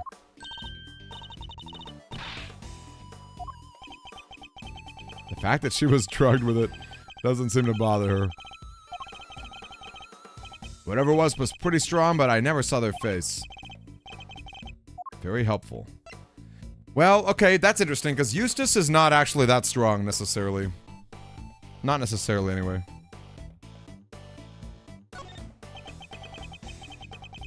Milk Boy! Do you think he's cute? Toon, do you like milk? I feel like you do have milk in your name a lot for some reason. Not a whole lot, I'll bet. Snoozing's easy threezy with 3 Z's. Remember waking up feeling cold. I was somewhere big and empty and dark.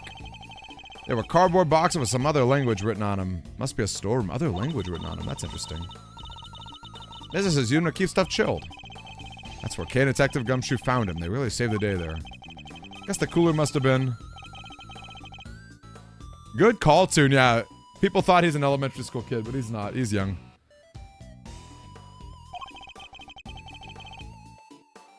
On Discord! On Discord. Obviously not on Twitch. I use that to help. Well, we're all very glad that you found your way back to us safely. Say it like a Mina, why don't you? I like his theme song, though. Reminds me of a certain somebody else.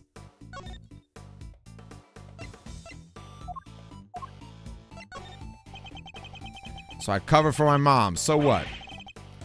You trying to tell me I shouldn't have? I applaud your desire to protect your mother, but that doesn't mean I approve of your decision to dispose of vital evidence. Easy for you to say. You're gonna accuse her of murder. You want to stand back and do nothing? Sean, please. What Mr. Edgeworth was trying to say is that you're super brave. He just wishes you could have owned up to everything a little sooner, that's all. That's right, isn't it, Mr. Edgeworth? You know, I will say they kind of look alike. A little bit. Not like terribly, but they do kind of look a little bit alike. Okay, I was gonna say maybe Gavel's actually his older sister, but I don't know. Maybe, I don't know if they look that alike.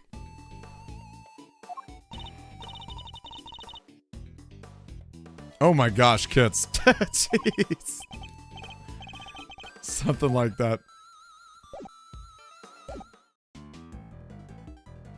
Should we talk to Miss Gavel? Her theme song is so scary. I can hardly bear to imagine how I would have felt if he had not come home.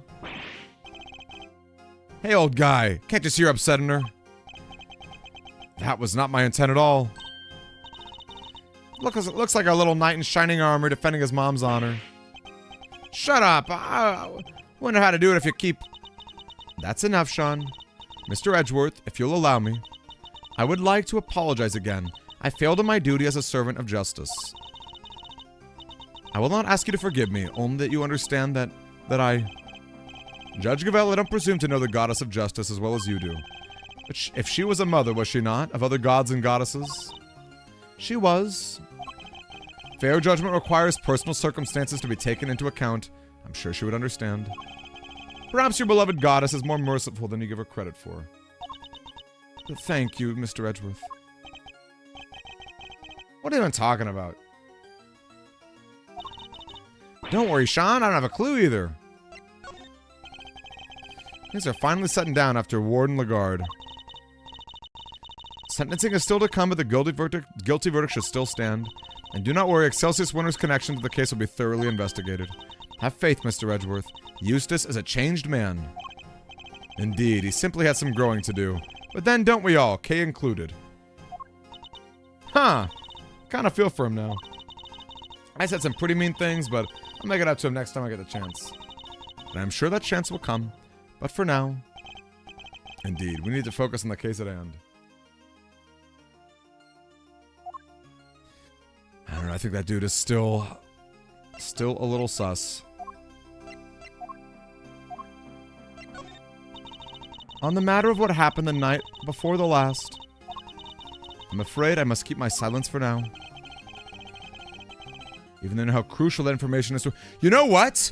And don't you guys remember that there were children who went missing? 12 years ago, or 18 years ago, there were children who went missing?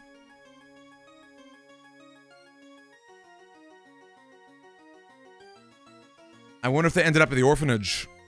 I wonder if those children went missing, like Artie Frost and Gusto. Plus, there was a Zhang Fa connection. Very interesting. Even in spite of that, forgive me. She's not going to back down on this one. Can't see a way to try and convince her to open up. I'm going to say one thing. Sean's efforts to protect me disrupted your investigation. I can only apologize. Don't worry, it would take more than the lies of a child to throw me off the scent. And besides, not even I'm thoughtless enough to criticize a child for wanting to protect his mother.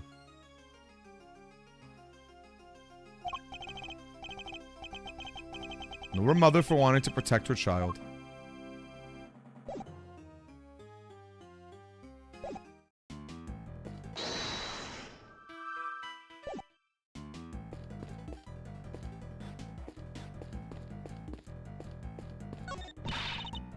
Boy, how does this ever a scoop? Must be an outbreak or something. I'm seeing green trees, green people, green clothes, everything.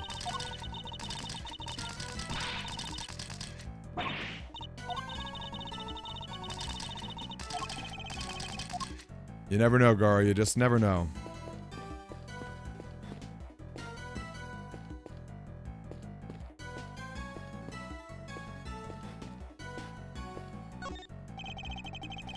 Footprints go toward the body and come back.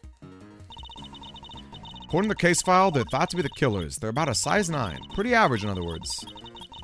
They weren't able to track down who the murderer was.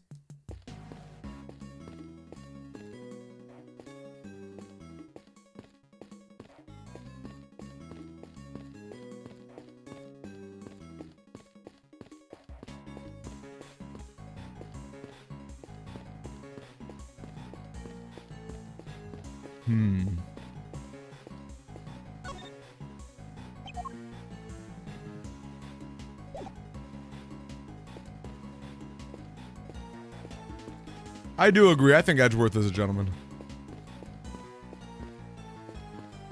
Okay, there must be something to present to them.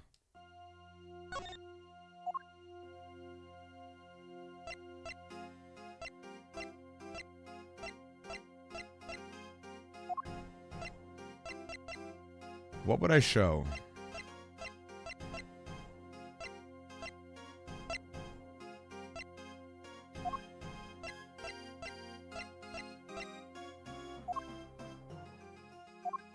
Maybe she would like a Taurosaurus doll. Nope. I guess not.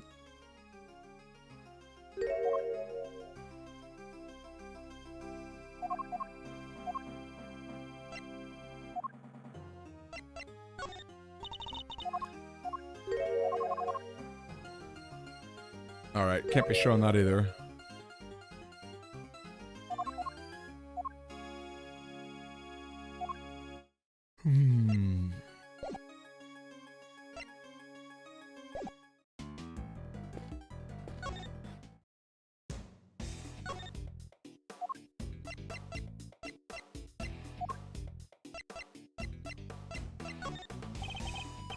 What's this? If you're trying to bribe your way out of this movie, not gonna work.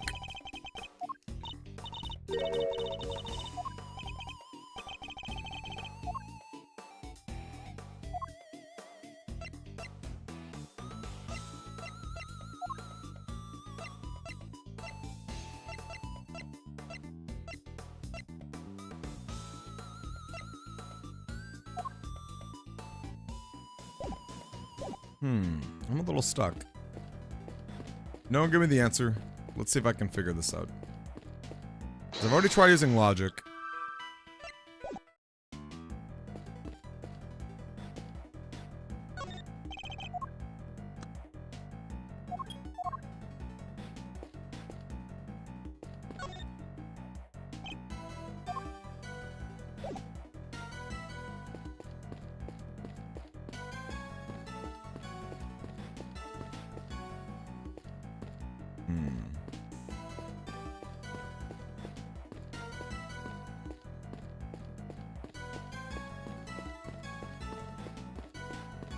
I wonder if I have to talk to Gumshoe separately? Okay.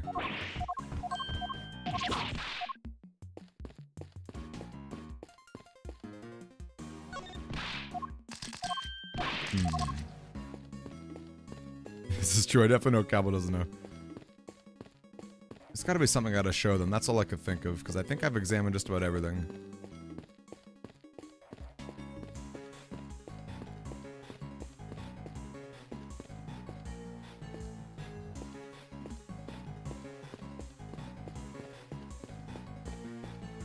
Because I've already tried doing this, right?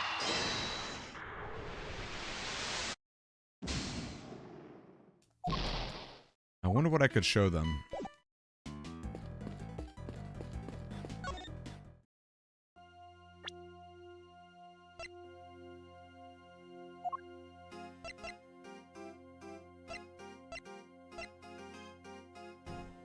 Ooh, how about showing the president being kidnapped? She's clearly got a relationship with him.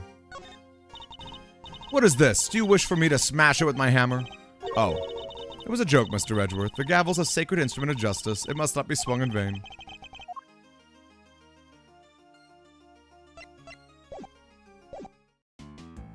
You think I should examine some more?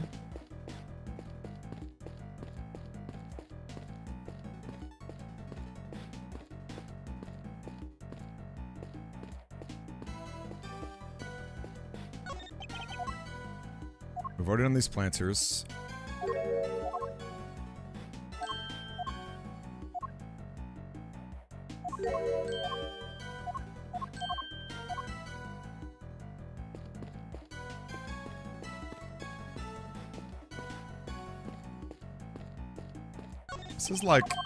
This is hard.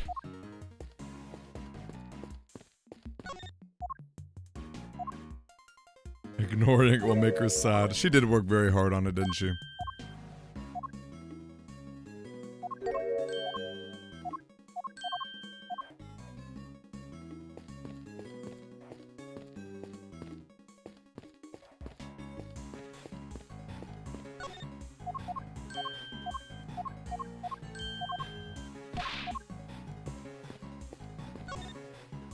The thing is, I've done my only logic. I don't think there's a deduction here. Not that I can see.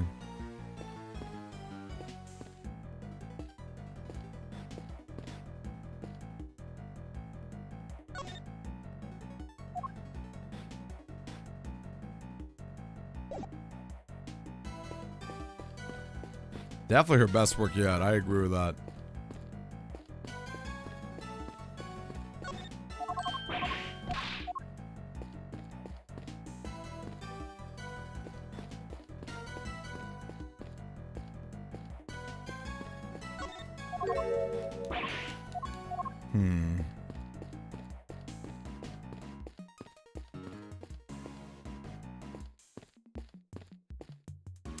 I've noticed that earlier, Apollo, it seems to be kind of an oversight. I mean, maybe there's more to examine still, but it says, I don't believe there's anything more to be found here, you know? I've noticed that in previous cases.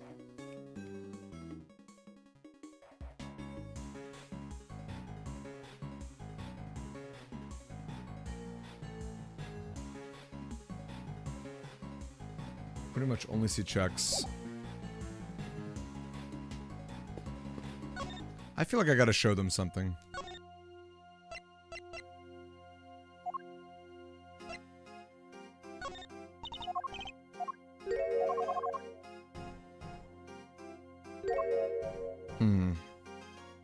I feel like she's related to the president, but...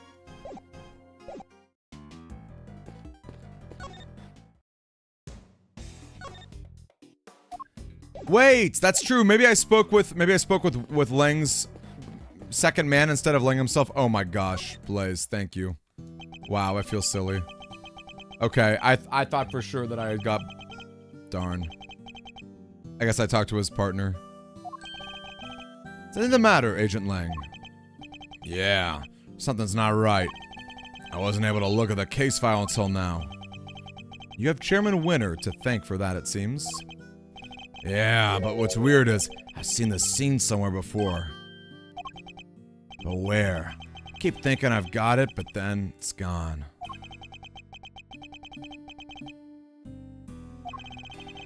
Perhaps I should leave him alone for now. Okay, I think that's about all we can learn from the scene for now. How about I try showing you how things looked earlier in the night?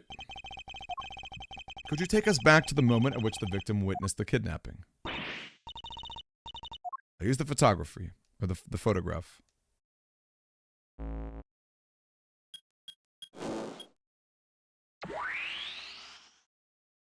Shifu's random little +1 threw me off.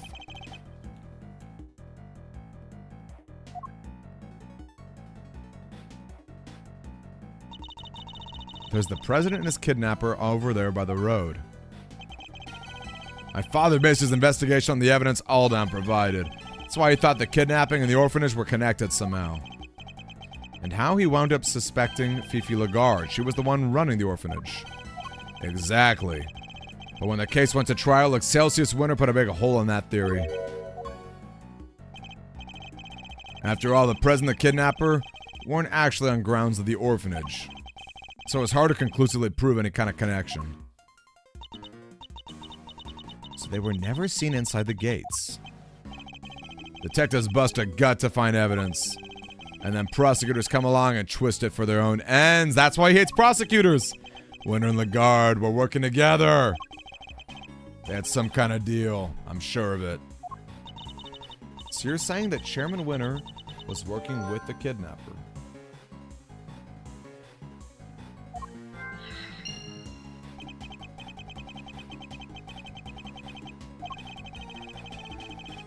He was a gifted and thorough investigator. He must have had more to support his theory. Yeah, he must have. I just don't know what it was. Wasn't exactly a case he liked talking about. Agent Lang's father, Da Long Lang. Trusted ally and confidant of President Wang. He discovered truths that were subsequently suppressed by Chairman Winter. Our first priority should be to find out what they were.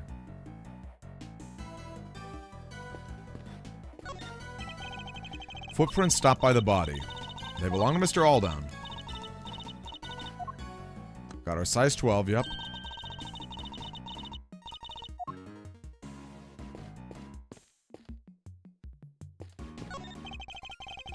He took this picture of the president's kidnapping from here and called Rosie Ringer. This killer must have already been approaching from behind.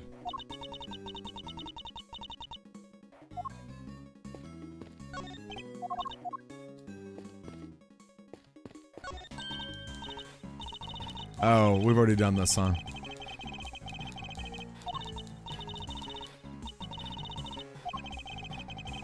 This is true, Kwanzo.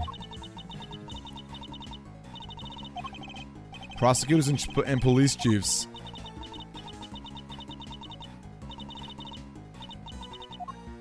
Alright, I'm not gonna mess with this too much.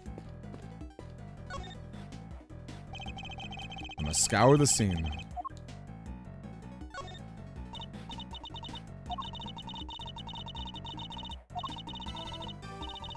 The muffler was all wet and its little button eyes had fallen off.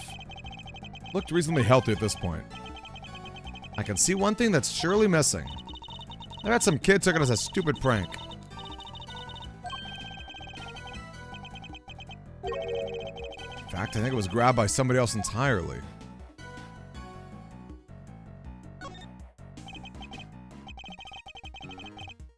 Daijin Wang.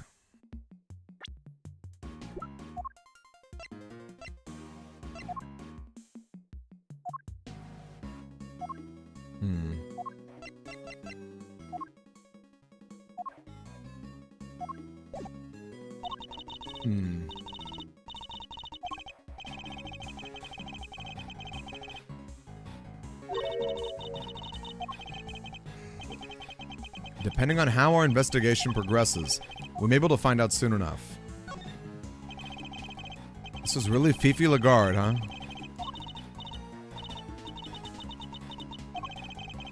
First thing to note is that they're holding the president at gunpoint.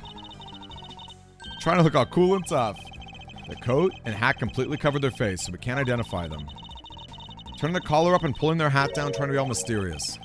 They seem pretty relaxed. I don't think they're particularly nervous. Hands in the pocket, classic show-off move. You suck, you suck, you suck. Okay, that's to judge them by their appearance.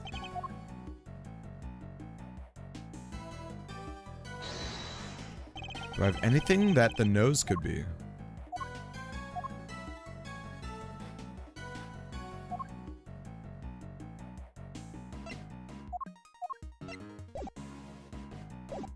I'm not sure.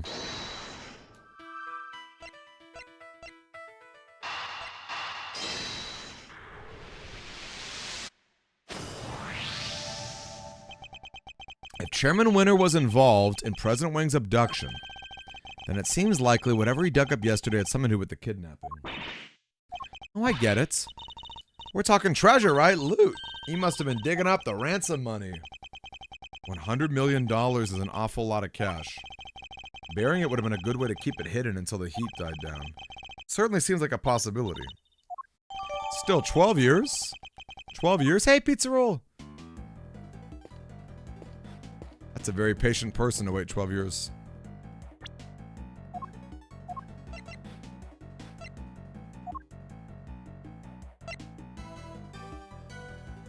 Do we think that the missing horn was his nose?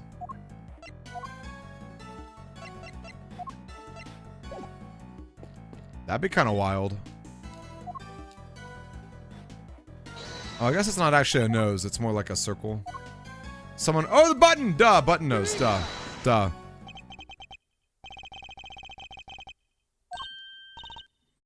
His right eye. Cabo and I had the same thought, but yeah, the button eye, yes.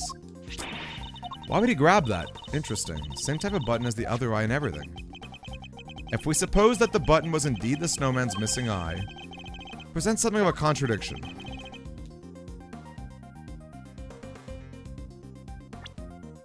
Who grabbed the button?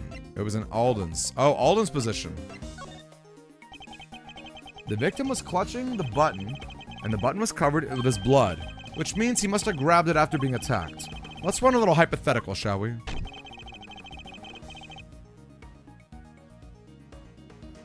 Oh, dig stuff before construction, huh? That's a good point, Tomato. I like that. Digging... He had to... Willpower said they were going to start construction after the filming, so he had to dig stuff up before the filming was done. Reached out to grab something steady. The snowman wouldn't have supported him, so he would have grasped the button and continued falling. So you're saying that he was near the snowman when he was attacked? Within an arm's reach, to be precise. Wait, does that mean it wasn't actually the president? Wait, what? That's confusing. What if they weren't his footprints? I think we need to look at the prints again.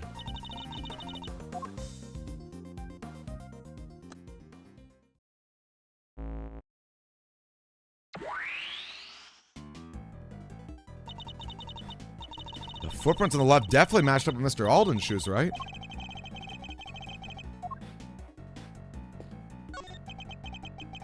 Can we really be sure that these are Mr. Alden's footprints?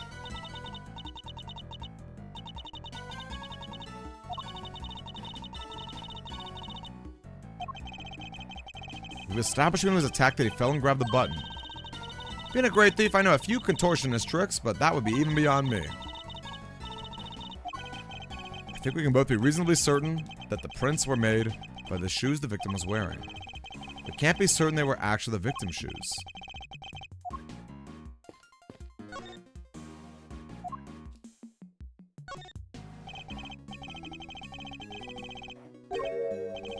They match the footprints, but they aren't the victim's shoes.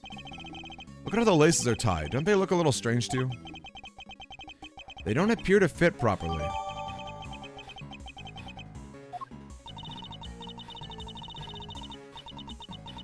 They stop right by his feet. Oh, might be afraid construction workers discovered whatever was buried. I like that. Too small. Neither set belongs to him. He didn't walk. He was carried by the killer.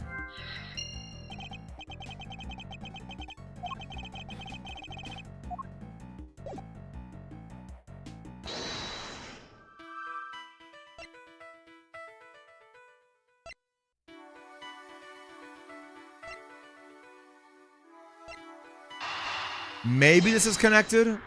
The brick might talk about the location. Yeah, okay, I kind of figured. Hey, they're retro. Let's do more digging about the shoes.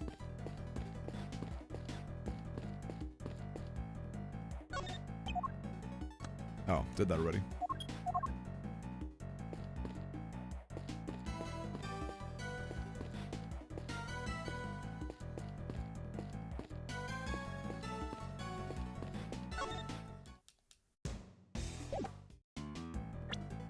Okay, I guess not that either. Victim's shoes. Placed on his feet by the culprit after the murder took place.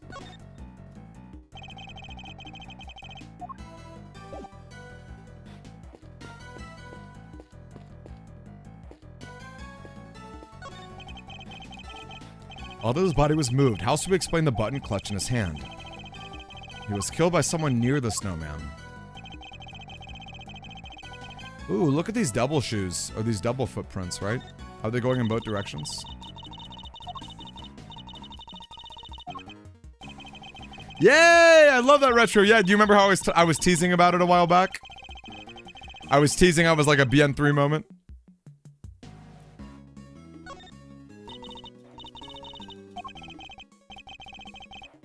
Oh, missing brick slot. You're right.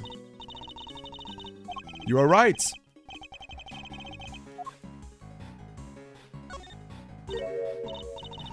There's a brick missing. What does this mean, though? The victim and the...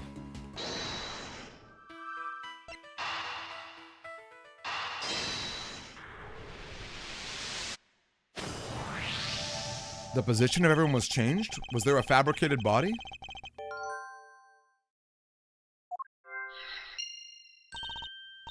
Right next to the snowman.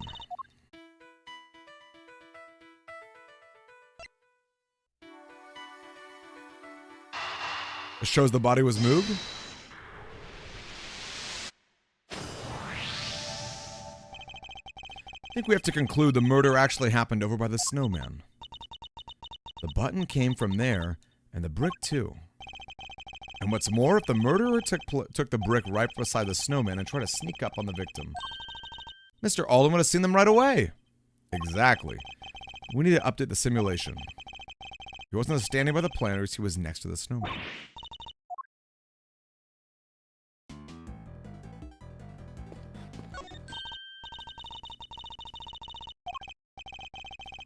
Everyone who was present is in exactly the same spot.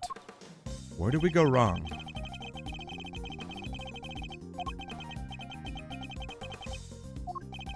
What if one of them was faked?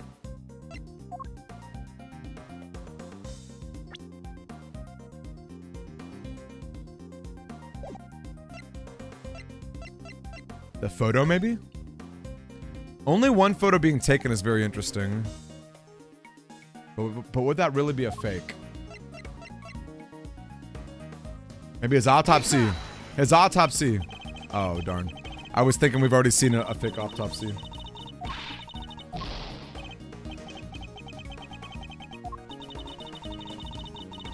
Possible that everyone was staying in the exact same place.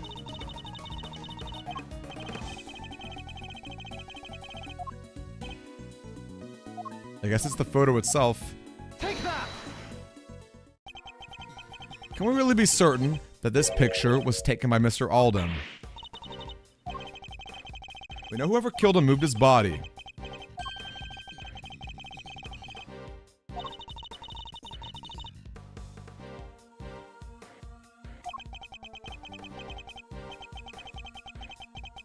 They could have easily forced him to pose for the picture. True. No choice but to comply. They only recovered one picture from the camera. This killer probably removed the film that was already in there. Picture was actually taken after Alden was killed. You know, Edgeworth, I gotta say, pretty big leap just from holding the bloody button, but I guess that was maybe Alden's way of telling people the truth of what happened. Simply staged to make us believe it was the case.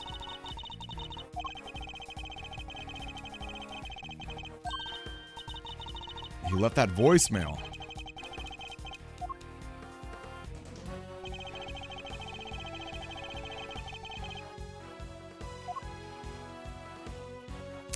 Ooh, I cannot show my evidence at the moment. That's kind of annoying that I can't access my evidence. That seems like a downgrade from the DS that I can't access my evidence right now. That's like the one thing I have to say.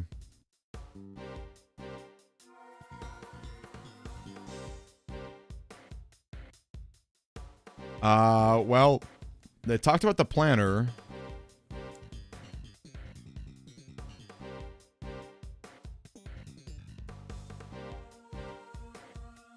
Take that! Bummer.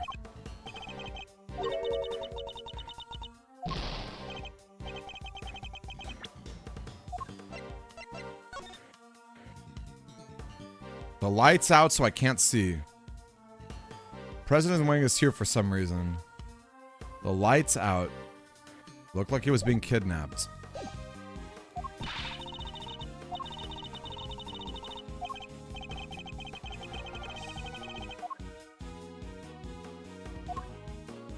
So, one of these.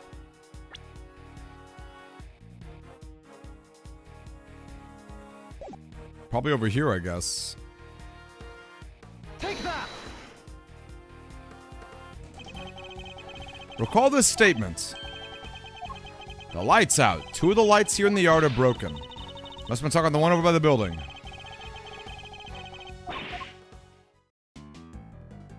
We're gonna need a heal pretty soon.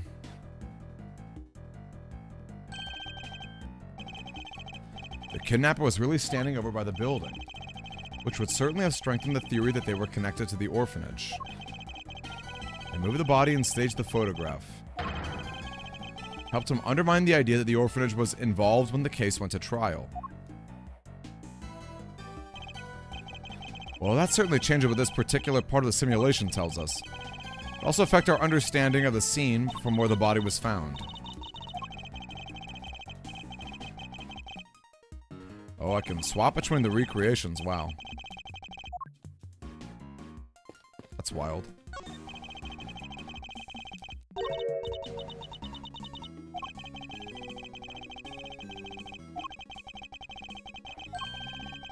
We better be off looking at the simulation from a point in which the body was discovered.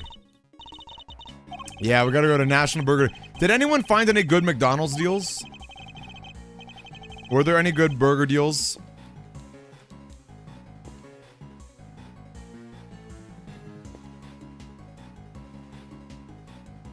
Wait. Wait. Wait. Wait. How old was that body? How old was Daijin Wang's body? Hold on a second. Hold on a second. If he died there and the flower got smushed and he got crushed, like literally concrete was crushing him, seems like the man was unearthing the body.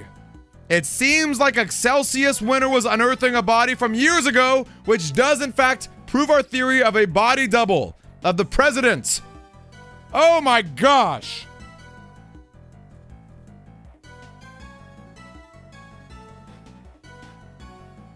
Call me Demi Detective, pretty please. Not bad, not bad, not bad, not bad. All right, well let's keep going. We have to see if the game will tell us that. $10 cheeseburger and bottomless fries. That's actually not a bad deal. Bormark says there was a fire. Where was it again? One of the orphans set a fire, and that would explain why this. The Daijin Wang, the president that we knew was flat and fabby, but this one died buff. But then wouldn't the body have decomposed? Hold up, wouldn't the body have decomposed? Yeah, maybe the body would have decomposed, although it was very snowy. Very snowy, and we've seen some preserved bodies showing up again. I don't know. I don't know how he did it. The refrigerator! The refrigerator units! The refrigerator units! In the Smasher, where Sean Fenn was. Right? The refrigerator unit froze the body. Froze the body.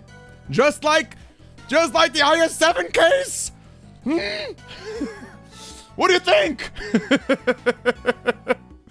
Oh my gosh. We might be cooking. We just might be cooking. I don't know what to tell you. It's possible we're cooking here. Possible we're cooking. And what if Eustace Winter was an orphan?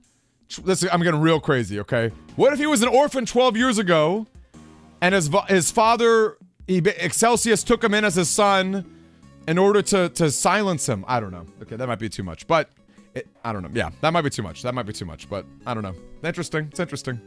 It's interesting. It's interesting. All right, what am I supposed to do? Let's hit Y.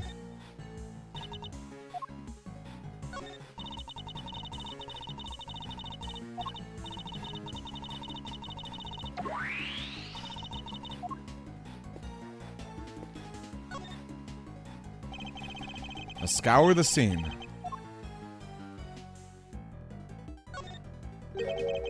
Blood on the snow. A lot of it. Certainly looks as if a murder occurred here. We did. I think this blood might belong to somebody else. Need to remind you the case was overseen by Chairman Winter. The man would have no scruples about altering the official record over something this small. You know, I have not played Professor Layton vs. Ace Attorney in a very long time. I own it. Apparently, it's one of the more expensive 3DS games. Did you guys know that? You knew the police would have certain scientific methods at their disposal. You mean luminol? Yeah, that would have found traces of blood if they used that. And I own it. I own the actual copy, which is cool. I was so unbelievably hyped for that game. Even before the 3DS came out, they had announced it. And the teaser trailer was insanely good. The actual game didn't end up using a lot of the things from the teaser trailer, unfortunately. But the teaser trailer was insanely good. I was hyped out of my mind for that game. I loved both of the series. Replacing the official results with a doctored copy.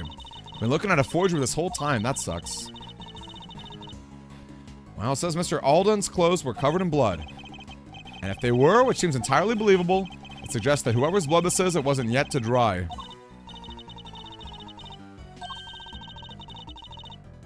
The split not long before Alden was killed. But if that's the case, doesn't that present something of a contradiction? The blood wasn't Alden's.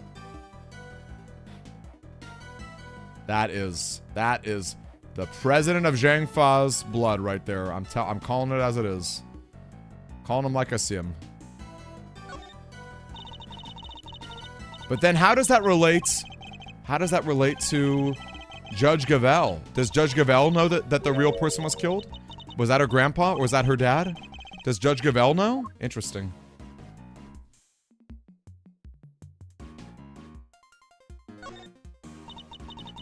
The only part where there's no snow is the fire. The unluckiest orphanage in the whole world. After the played, his friend is suing Disney for using AI to bring him back from the dead using him in the movie.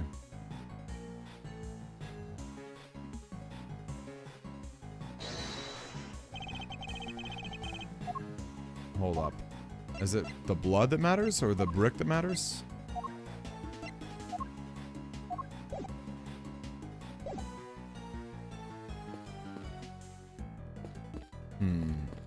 I should actually go. I was busy cooking. I was not paying much attention to the font. Alden's clothes were covered with blood. Wasn't yet dry, which means the other person's blood was spilt not long before Alden was killed.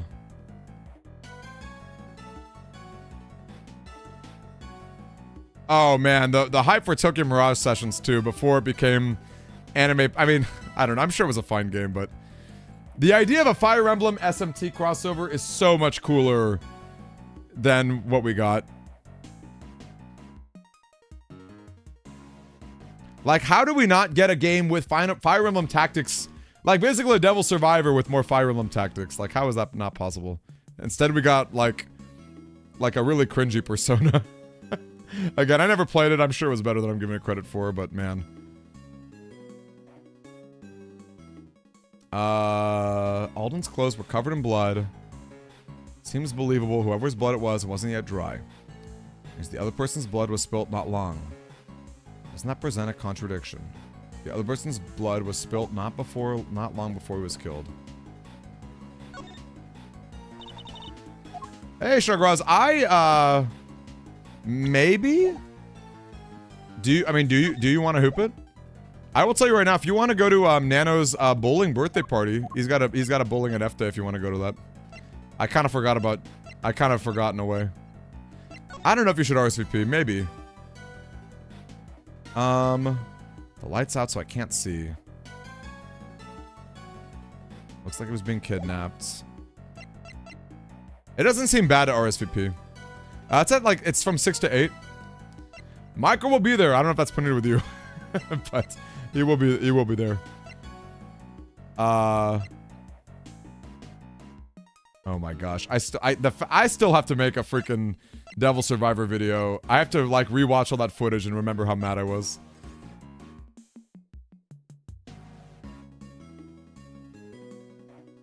One of the children set the orphanage yard on fire. Is that what the contradiction is? Appeared to have been placed on his feet by the culprit after the murder took place. Left on Rosie Ringer's phone. Struck on the head, died around 1 a.m. I will say, dog, I can pick you up if you want. I will still have a car. But I'm giving the car back tomorrow night, so that might be my last hurrah for a bit. Loss of blood resulting from a blow to the back of a head. Did we already discuss that this was fabricated? He said at least 3 times he got so mad you quit. I can think of one in particular. That one freak out I had was, in retrospect, was very funny. They said the fire was before the murder. What about the snow? That's a good point, Kits. In fact, let's go back to the other one. Let's swap to this, too. Because now we got the fire here.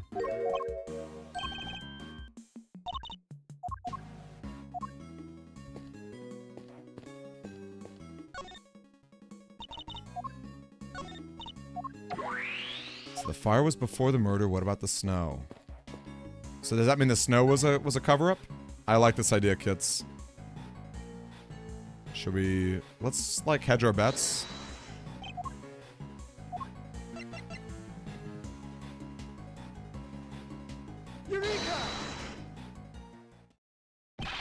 It's a clear contradiction.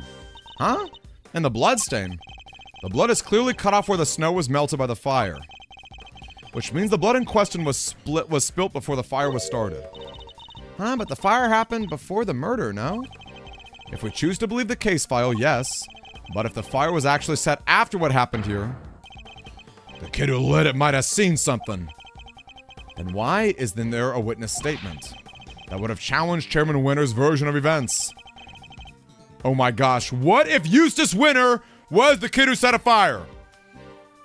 What if he was a little punk and he raised him as a son, but berated him his whole life to try and make him complicit? I don't know. I'm cooking here.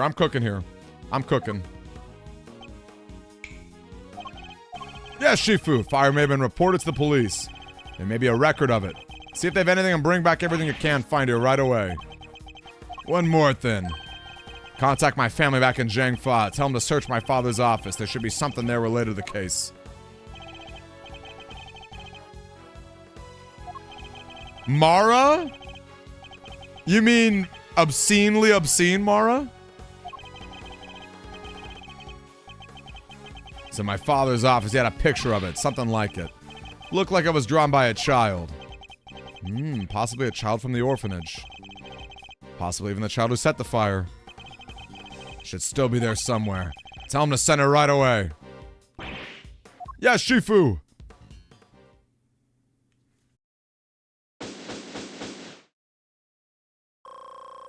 Alright, we don't get a full heal, but, you know, we're cooking.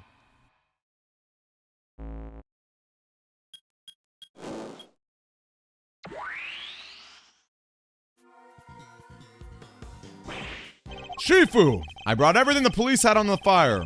Brought back the picture from your father's office. One more. About time. What kept you, huh? Hand it over. Let's take a look at this mysterious picture, shall we? Is the picture I remember? Could this be a depiction of something that happened on the night of the incident? Sure looks like a kid drew it, huh? And I'm willing to bet it's the work of the child who set the fire.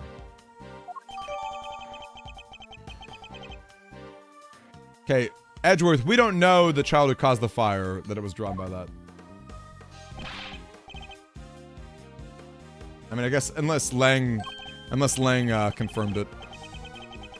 Well, Mr. Prosecutor? Wait, was Canis there? Wait, Canis was there! I didn't notice that at all. That's crazy.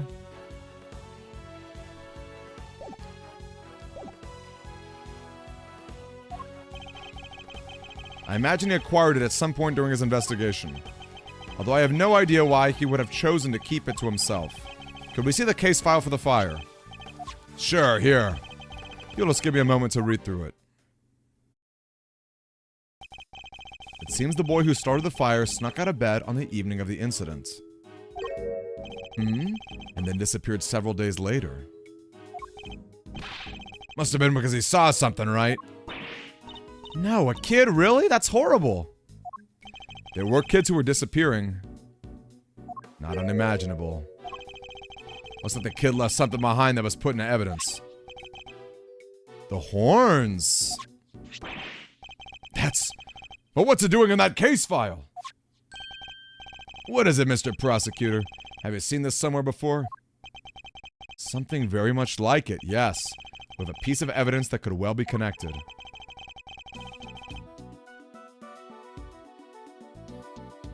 And it plays a recording. It plays a recording. I don't know what it was doing in the evidence for that case, but it looks like that might be the missing horn from the soft toy. Hey, that was President Wang's! You've seen it before? Of course, he always kept it somewhere close by. I remember it because of the missing piece. I see it as a special device inside that plays recorded sounds when you twist it.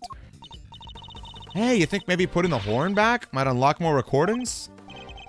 You never know. The toy itself should still be on the 51st floor.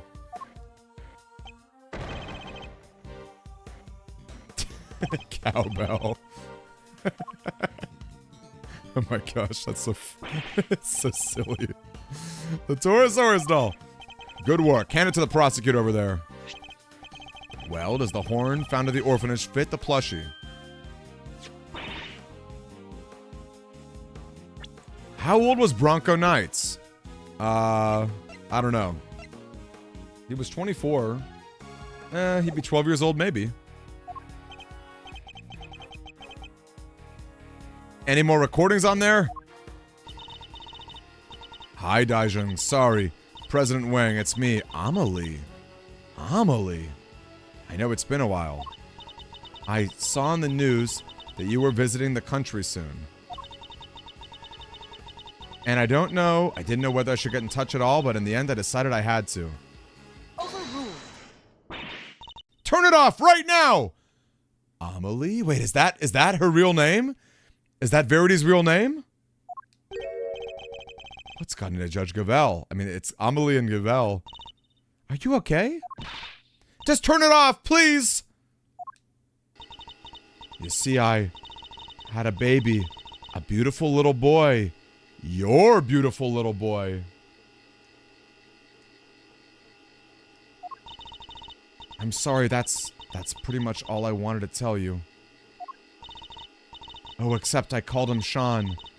Sean Fenn? It has a nice ring to it, don't you think? Sean Fenn? The kid? And also that I'll be at the orphanage on the evening of the 9th. I'll be waiting in the front yard. I thought you could meet him if you like. Even if it's only just this once. I know you're a very busy man, but anyway, that's where we'll be. Goodbye.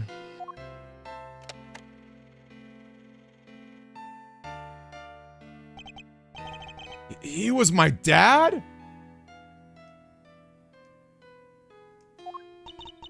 I'm so sorry, Sean. Care to explain what the heck is going on, Gavel? This is, he isn't my biological son, of course. Okay. Woo!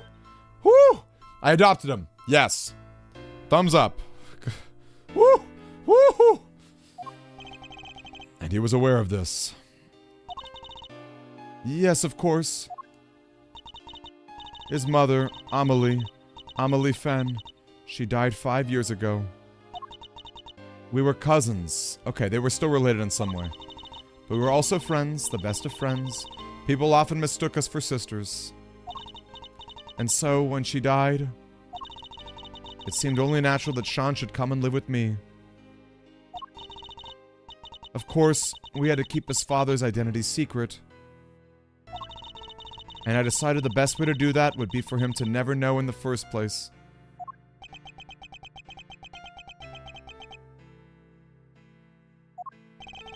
That's quite a lot to learn from a recording made on a seemingly innocent toy.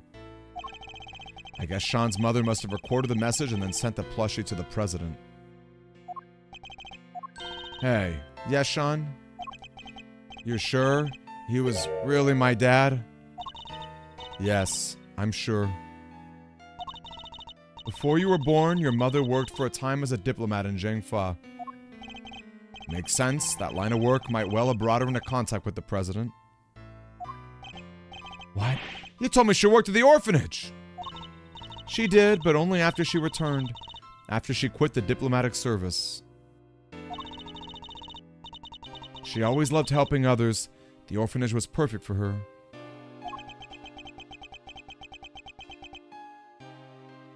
Not so fast! Sorry, Judge Gavel, but I have to ask.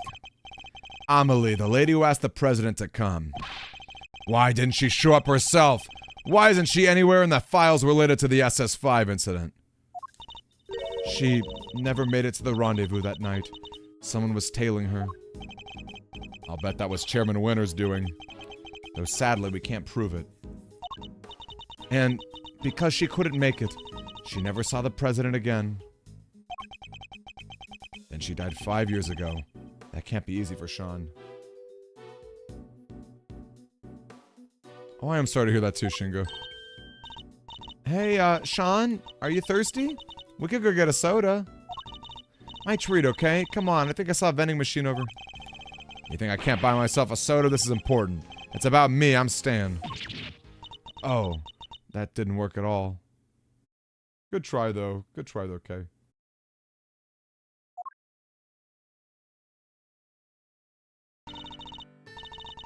Sean. Perhaps now you can guess why I met with the president 2 nights ago.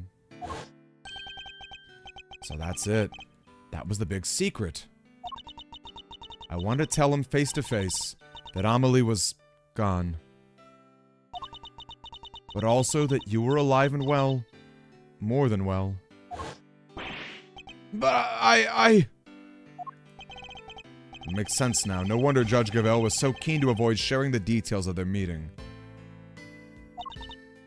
Yeah. She would have had to share the truth about Sean, too. That was why I took the lion lilies with me. So there would be no doubt that I knew Amelie and that I knew her well. These flowers bore a special significance for the two of them, you see. President Wang gave Amelie a bouquet of lion lilies in the early days of their romance. But now, he too is dead. If only he had lived. Sean might finally have been able to get to know him.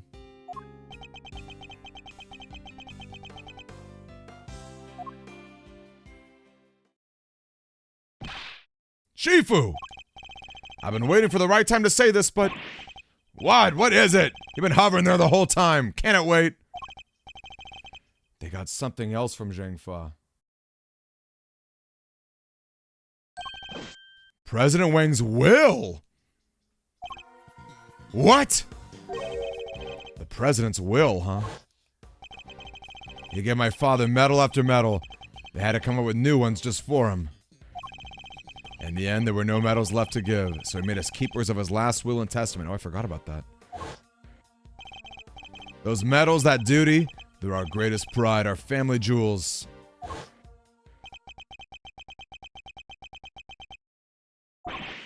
What? This is... What is it, Agent Lang? Does it have anything to do with our current case? You could say that. Seems he was planning on publicly acknowledging Sean as his son.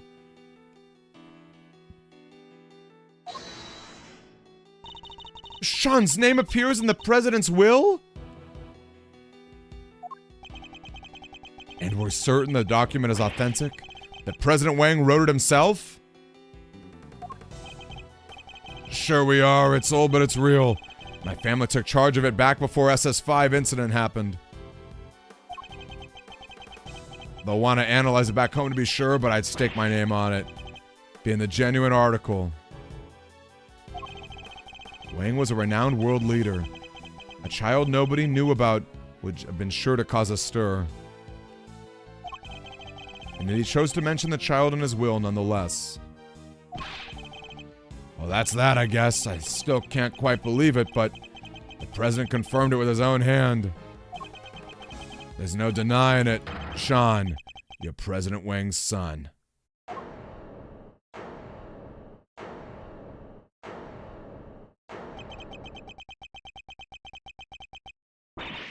Sean! Sean! Boy, oh boy, oh boy, oh boy.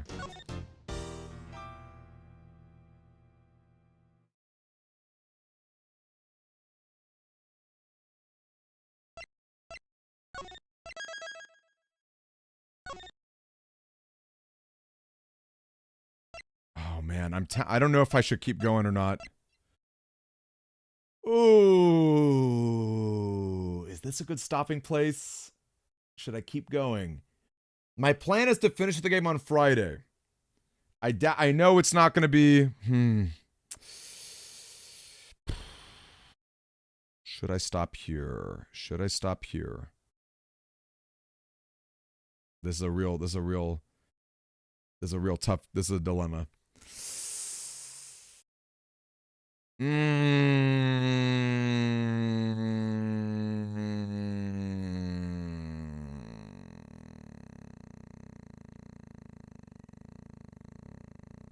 Let's keep going. Let's keep going. A little bit longer anyway.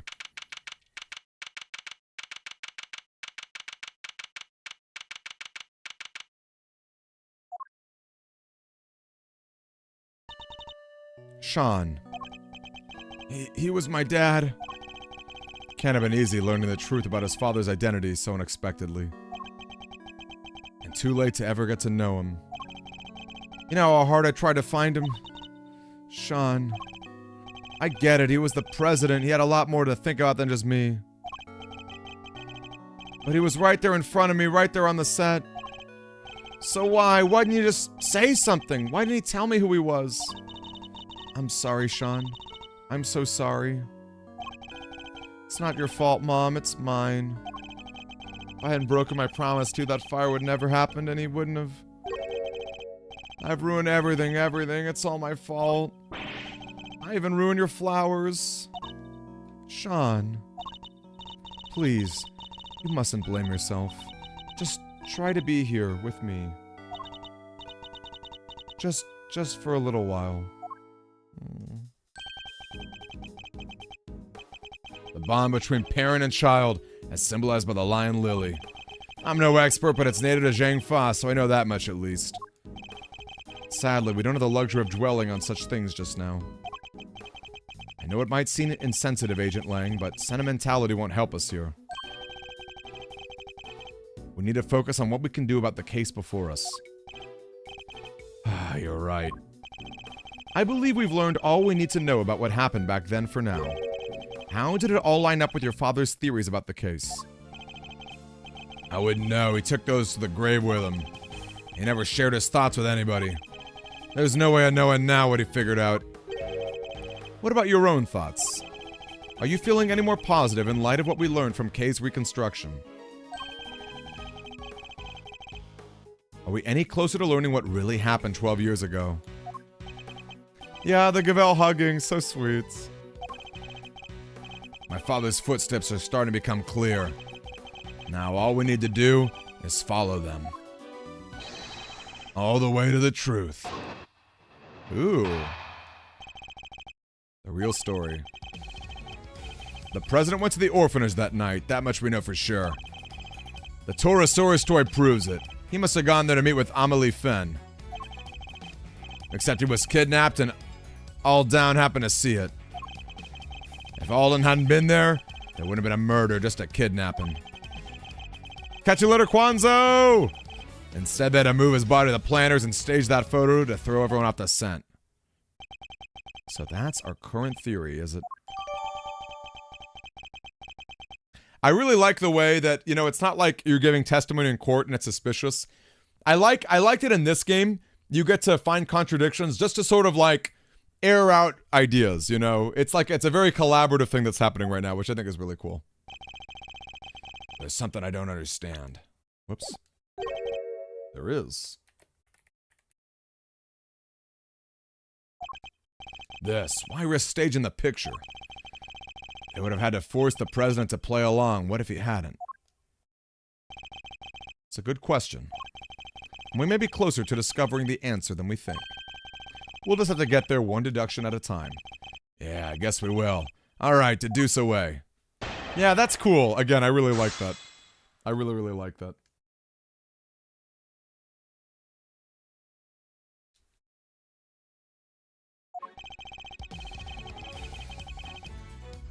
President went to the orphanage that night. The Torosaurus toy proves that he must have gone there to meet with Amelie Fenn. Except he was kidnapped, and Alden happened to see it. Can we go over the details once again? Mr. Alden saw the president being kidnapped. And he was standing right next to the snowman. The murderer crept up behind him, grabbed a brick, and... Ooh! Calm down, Kay. We're simply verifying our own understanding of events. Yeah, well, that little outburst just blew my understanding out of my ears.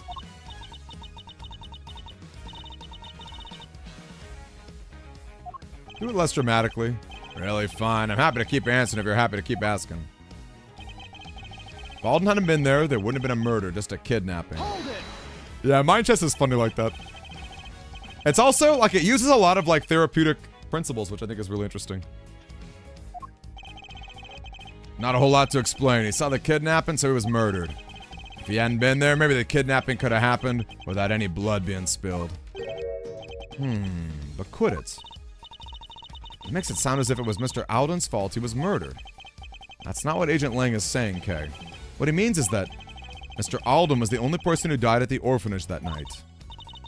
Well, of course he was. They kidnapped the president and everything. But the ransom was paid, so he came home safely, right? She's right, of course. But why does something bother me about that? I think it might be worth taking another look over all the evidence.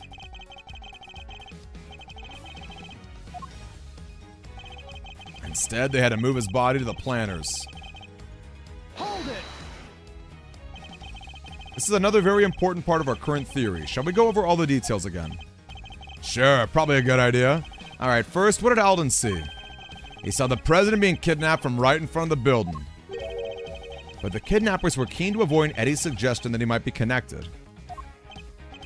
Yep, so they replaced the film on Alden's camera and staged a photograph of the kidnapping occurring further from the building.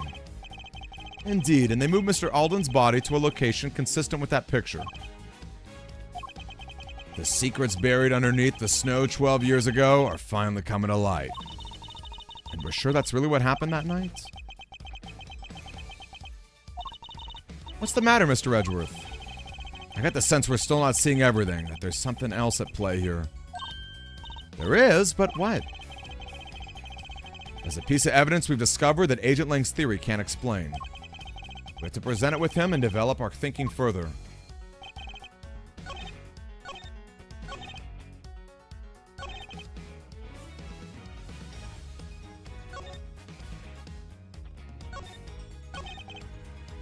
Alden hadn't been there. There wouldn't have been a murder, just a kidnapping.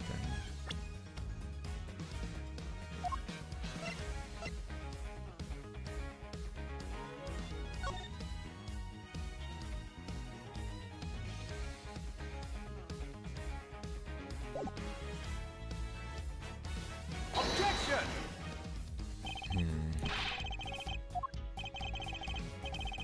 That honestly would have worked pretty alright if Canis really was there. Not so fast! Kind of a bummer that didn't happen.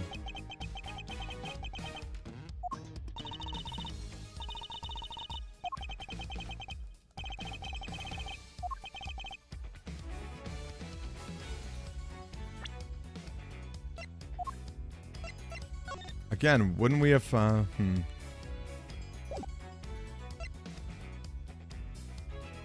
blood wasn't Alden's.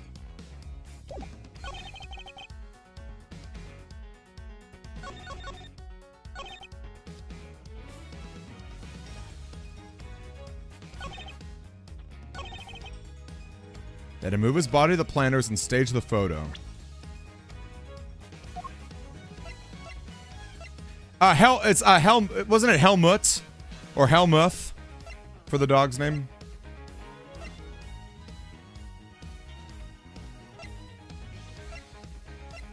Helmut, yeah.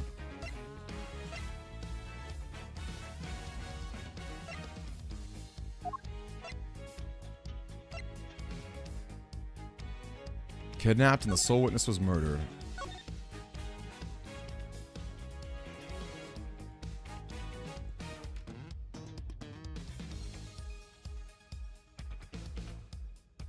Supposed to meet with Amelie Fenn.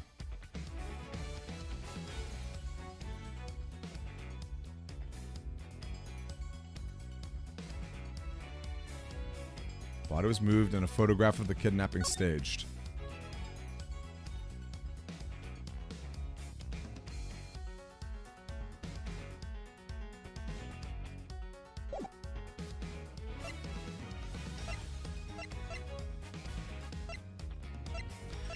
So this is interesting. I wonder if, in some way, Canis was double-crossed. I wonder if, in some way, Canis was double-crossed by all this. Oh, good night, Giratina.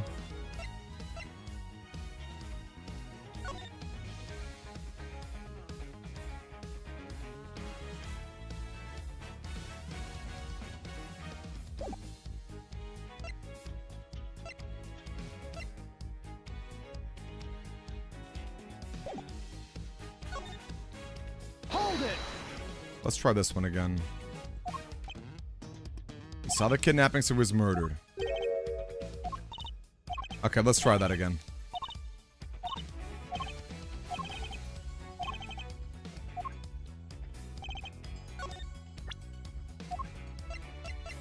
Objection!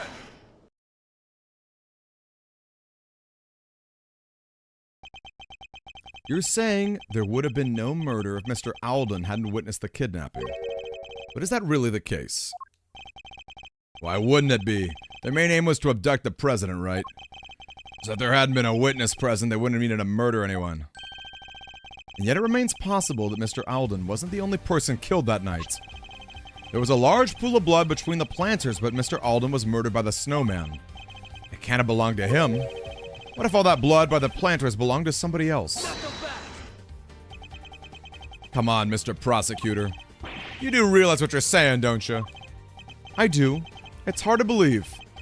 I'll be the first to admit it, but it's what the evidence suggests. Not just one person was killed here 12 years ago, but two. You're saying they covered up a whole separate murder? But whose? Who else was killed that night? Whoever covered up this other homicide did so very skillfully indeed. They even seem to have been able to avoid it being mentioned in the files. But they didn't quite get rid of everything. With a piece of evidence from 12 years ago, yep. Take that! Excelsius Winter tried to shroud the existence of the other murder. But there was one piece of evidence he wasn't able to suppress.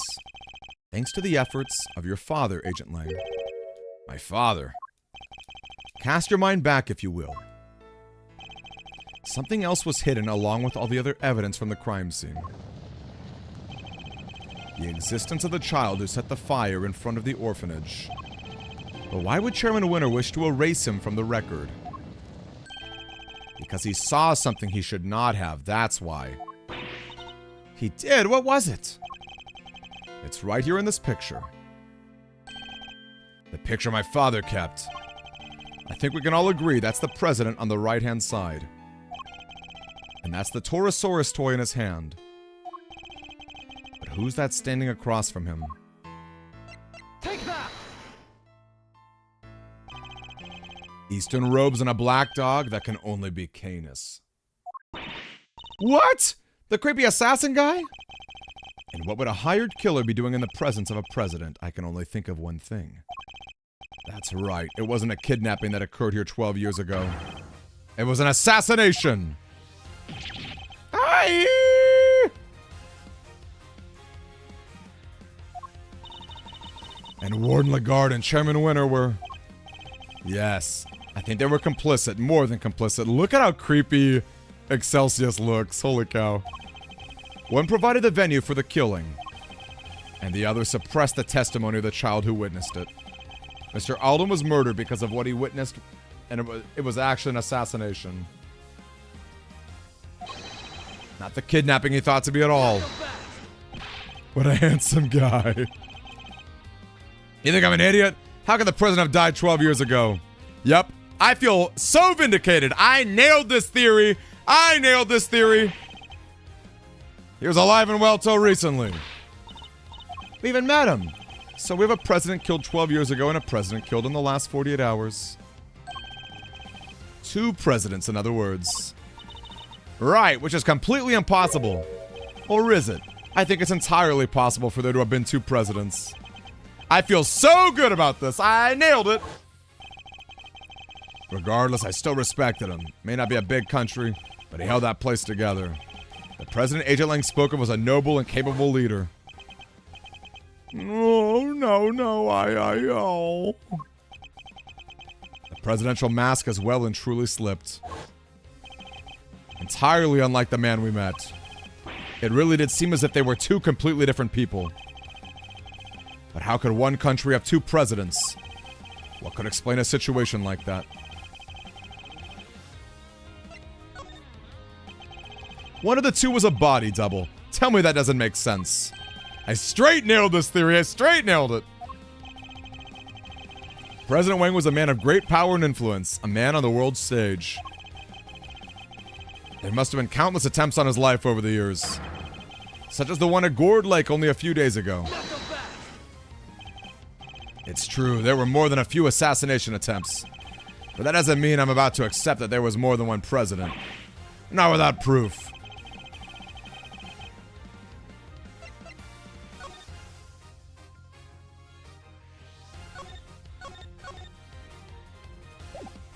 I mean, honestly, the autopsy is not bad.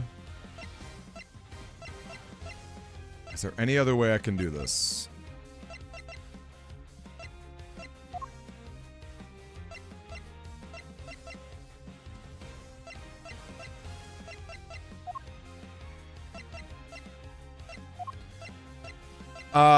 Maybe the report?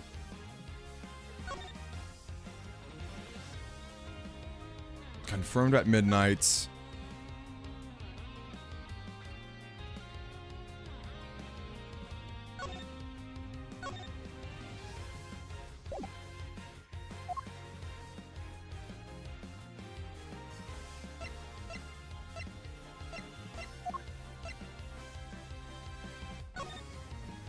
Let's try this.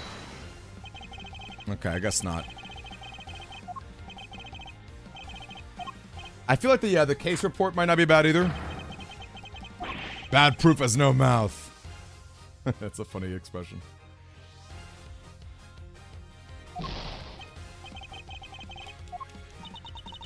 You can prove that he'd ever been in 2 places at once. Pretty good evidence. Okay, how about let's try the case then. Take that! I don't think he's noticed the contradiction staring him in the face. Or is he just unable to accept it? What's the matter, Mr. Prosecutor? You're pretty quiet all of a sudden. In Amelie Fenn's recording, she asked the president to be at the orphanage at midnight. But it shouldn't have been possible for him to be there at that time. How come? Because he was supposedly still at the embassy. With your father, Agent Lang. So he had noticed. The only way he could have been in 2 places at once is if there were 2 of him. Oh. So the real president, that was the one who died 12 years ago? I think it might have been. But why and who? Who would have hired Canis to murder the president? And to get power in Zhengfa to have a body double? We'll need to look again at that piece of evidence we recently discovered.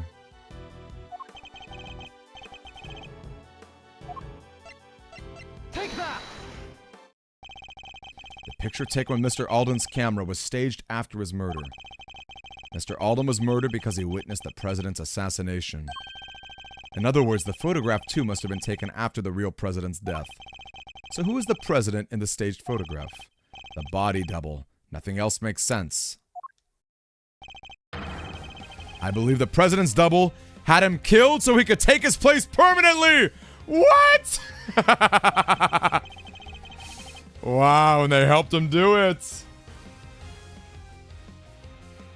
The smuggling ring got its hands on Zhengfa. And if you remember in the first Ace Attorney game, all those counterfeit bills that were ruining Zhengfa was the smuggling ring's doing. I wonder if that has anything to do with it. That's really interesting that Zhengfa's currency from Ace Attorney 1, or Investigations 1. You don't have a body to support your theory. You tell me it magically disappeared.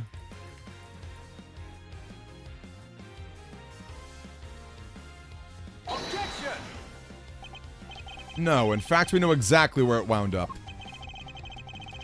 It was here the whole time. Take that! Oh, darn. Darn.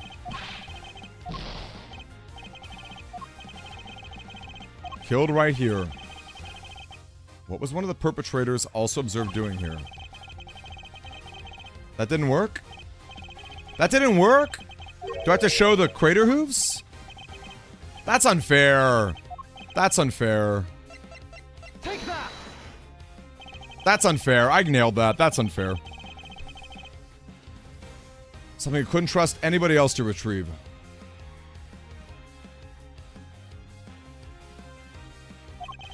We thought it might have been the ransom money, but it was actually something even more important. Wait, you mean... That's right, the real president's body. Highly likely, anyway. What? The body may have decomposed in the intervening years, but the bones would surely have remained. Mr. Powers informed us construction is due. Oh, okay, so it was. It's not that the body was frozen.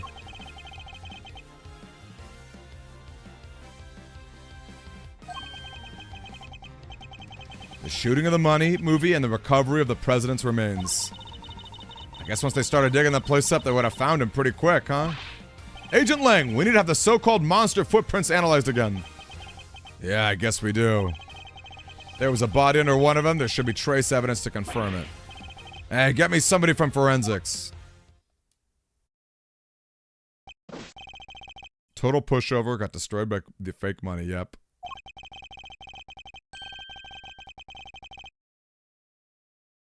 Remain in the dirt, with other signs of a body having been buried.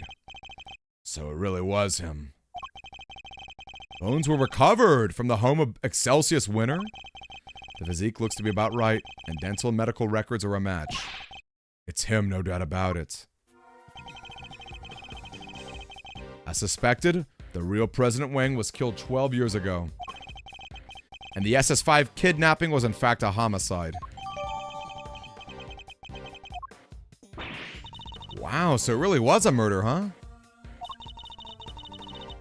This case is taking so many twists and turns, I'm starting to lose track. Perhaps we should summarize our findings, just to confirm that we understand everything. Good idea. 12 years ago, the real President Wang visited the orphanage. His aim to meet his infant son. The footprints we originally assumed to be those of Mr. Alden seem likely to have actually been made by the president. But instead of being greeted by his child, he was met by the assassin, Canis. That's so sad. Hoping to see a son for the first time only to... Indeed, but at least with Mr. Canis, we can be sure the job was swiftly and effectively completed. But then after the assassination, another tragedy occurred. Mr. Alden's murder. He witnessed a key moment in the evening's proceedings. Shrub Ninja! Shrub Ninja, I can't even possibly explain this case to you. It's crazy. It's absolutely crazy. If someone in the chat can try, go for it, but man, it's hard. took the president's body around to the side of the building. That was the site that sealed his fate. We've now established that he was standing by the orphanage gates at the time. Far enough away that he believed he was seeing. What he was seeing was the president's abduction. At which point, the body double who had come to meet up with his co-conspirators walked right up behind Mr. Alden, leading to an unfortunate eyewitness being murdered by the man who was plotting to replace the president. So, was it the body double who moved Mr. Alden's body? I think it probably was. But none of the footprints could be his, could they? Actually, I think they could. In fact, we have a piece of evidence that proves that particular trick. The shoes, right? Take that! What if the president's double moved Mr. Alden's body like this? After killing Mr. Alden, he was carried to the other side of the entrance. Good, I like it unfunny. That was pretty good. And well done, Justice. Both Unfunny and Apollo Justice did a good job, I think. If he stepped exactly in the footprints left by the real president, his would have had the exact same shape and size. It would have looked like a single set of footprints. That's how it all went down. I'm glad someone finally figured it out. But wait, there's one thing I still don't get. There is, what? Why did they need to pretend there was a kidnapping? Mr. Alden had seen the president at the orphanage and left a message describing what he thought he saw. It would have been impossible for the conspirators to erase that message. So they had to make it look as if the events described in the message were true. Oh, that's interesting. By staging a kidnapping.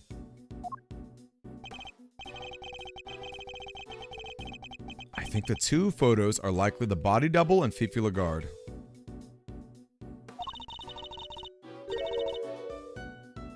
She's in the trench coat. Oh, I'm sorry to hear that, Kiritsu. The two of them would have had to walk beyond the orphanage gates. The body double could have put his feet in the real president's prints. Oh, so the other set of footprints were hers. The ones we originally thought belonged to the killer, yes. They were about a size 9, too small for Chairman Winner, in other words. Which means the kidnapper must have been played by Warden Lagarde. And that explains how a so-called kidnapping was actually a presidential assassination. Wow, and Canis knew all about this. So that's why he was given special treatment in jail, wasn't he? He knew all about the truth of what happened here. Wow.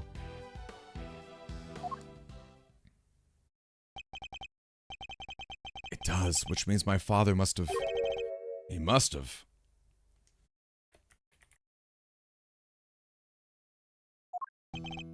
Noticed. No way he wouldn't have suspected a murder. Especially not with the kid's picture as proof. But the picture was never officially put into evidence, correct? No, he appears to have kept hold of it after taking the witness statements of the child. Yeah, because he knew President Wang was dead. And he knew what would happen if that news ever got out. That's why his family got disgraced. Jingfa would have been plunged into chaos. So we kept it a secret, and that secret died with him. Even though it meant taking the blame for the kidnapping and our family name being ruined. Your father knew the truth of what happened 12 years ago, but he chose to hide it. Well, it's finally coming to light at last.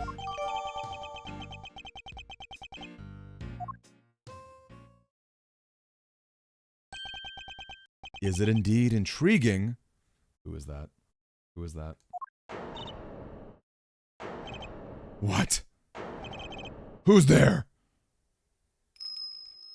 Canis! Oh, that gave me the heebie-jeebies. That gave me the heebie-jeebies. Oh no. Oh no. Look at him. Canis.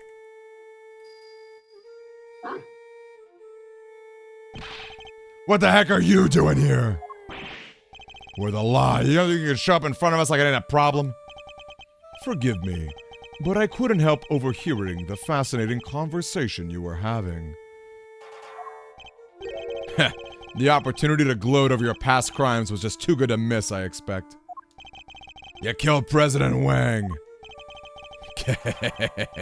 I did, but it's not something I'm inclined to gloat over. I was more interested in something else you mentioned, or someone else, should I say. Hey, AJ, nice to meet you. Someone you're looking for, I suppose. Exactly. That's why I took a little sojourn from the penitentiary to find a certain young pup. A young pup in a rather eye-catching red raincoat. Wait, you know who they are? In a manner of speaking, what did you call them again? A secret mastermind? It's your friend in the red raincoat, of course. This is Eustace. I'm telling you, it's Eustace. The prosecutor looks a little surprised, doesn't he? Helmut, yes, he does. This young pup I mentioned, he saved my life, you know, 12 long years ago. Oh, we're just cross-examining. Okay. Why not? As you may have surmised, it was I who killed President Wang. But that meant that I too became an inconvenience in need of removal. The imposter president winner. Guard, they were all keen to guarantee my sentence. And if I hadn't met my friend, the young pup again, they might have even succeeded. I wonder what he's doing now. So it was the president's body double who hired you. I remember his words almost as if it were yesterday.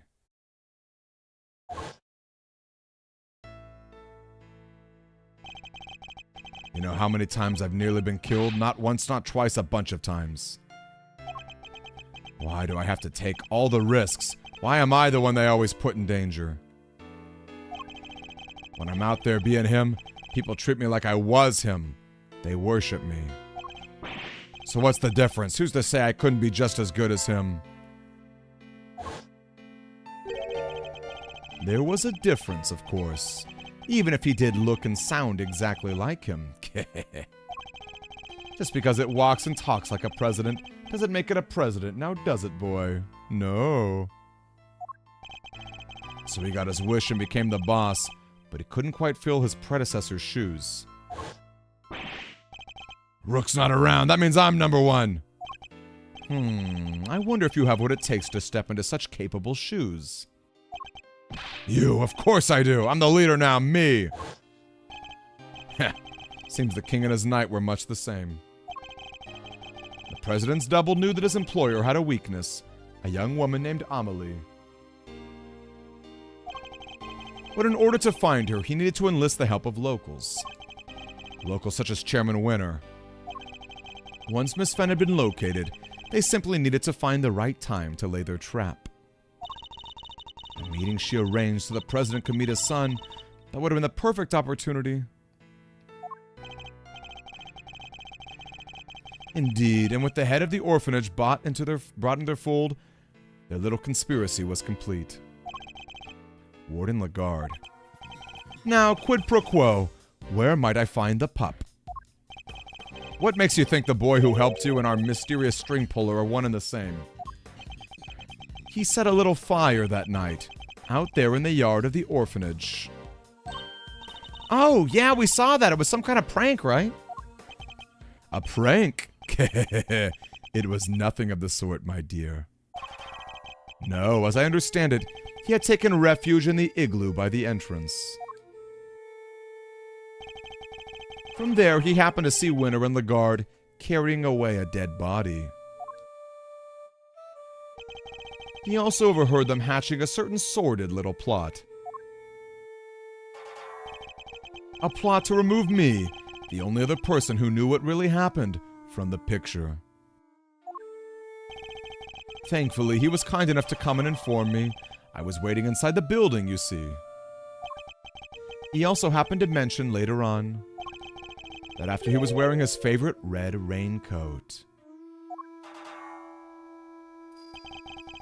In any case, he escorted me from the premises. And, being a very considerate boy, thought to erase both our footprints from the scene of the crime. It seems he had a little kerosene set inside the igloo for such an occasion. So he spread it liberally about the place and set himself a little fire. No way, so that's what the fire was for? It must have been ever so beautiful. Winter and the guard were positively enchanted. And while they were distracted by the show, he took the opportunity to usher me out of a side entrance. You never answered my question. You really think he's the one behind all this? Okay, and again, this makes sense, right? Canis, Bronco, and this mystery man, you know? They're all very much in cahoots, aren't they? I do indeed, don't I, Helmet? Yes, because Lagarde and Winter were clearly on the other side, and she was so afraid of Canis.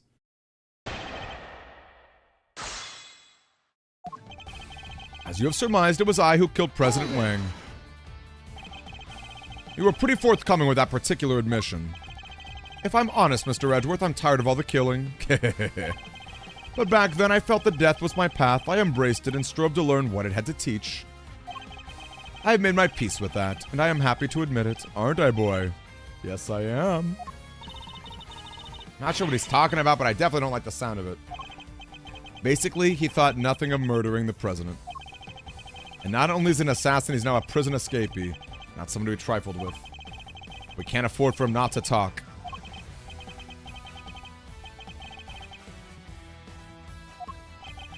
Oh, very much so. I wonder if he wasn't blind at the time.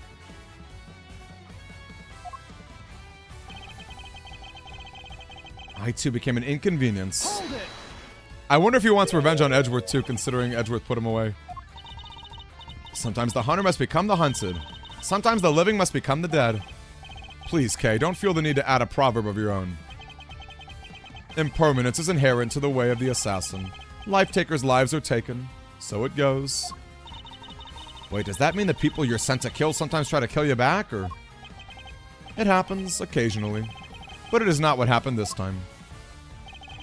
This imposter president, all three were keen to guarantee my silence.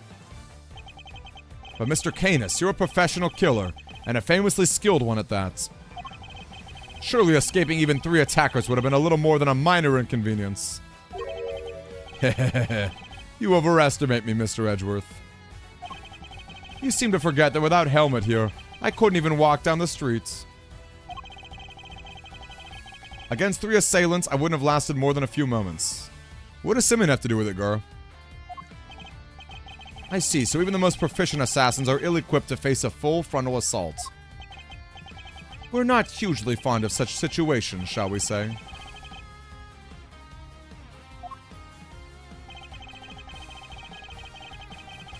Hold it! Again? So the two of you had met before? Yes, on a cold and lonely Christmas Eve 18 years back. Wait. 18 years back? Okay, so it can't be Eustace. Wait, it can't be Eustace.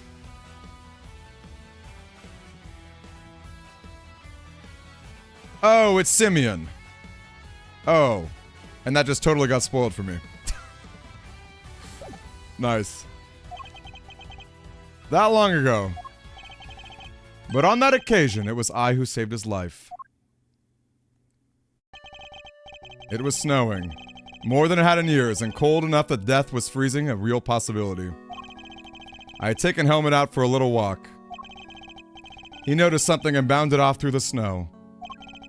When I caught up with him, he was sniffling at a car. The doors had frozen shut. It took all the strength I had, but eventually I managed to open one.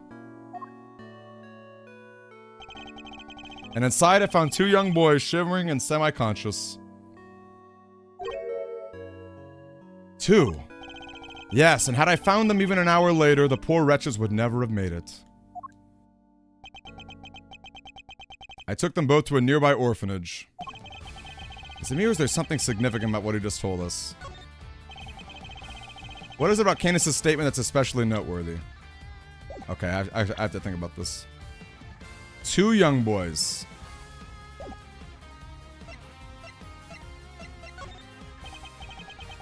You're certain there were 2 children in that car? It was a long time ago, but I remember it as clearly as if it were yesterday. 2 of them, no doubt about it. Why do you ask, Mr. Prosecutor? There's some significance in the number. He's right. Perhaps there isn't anything particular about that just now. Not the number of people? On Christmas Eve 18 years ago. You're certain of that? Oh, 18 years as opposed to 12 years. We have something that shows why that date is so significant.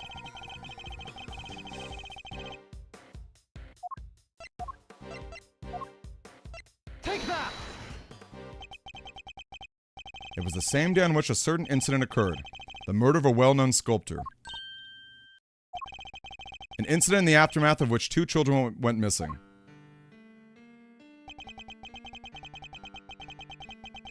The son of the victim, Artie Frost, and the son of the murderer, Carmelo Gusto. Now that you mention it, the little guys did go AWOL, huh? Oh, I would not have thought that. The son of the murderer and the son of his victim, I suppose that would make sense. It would.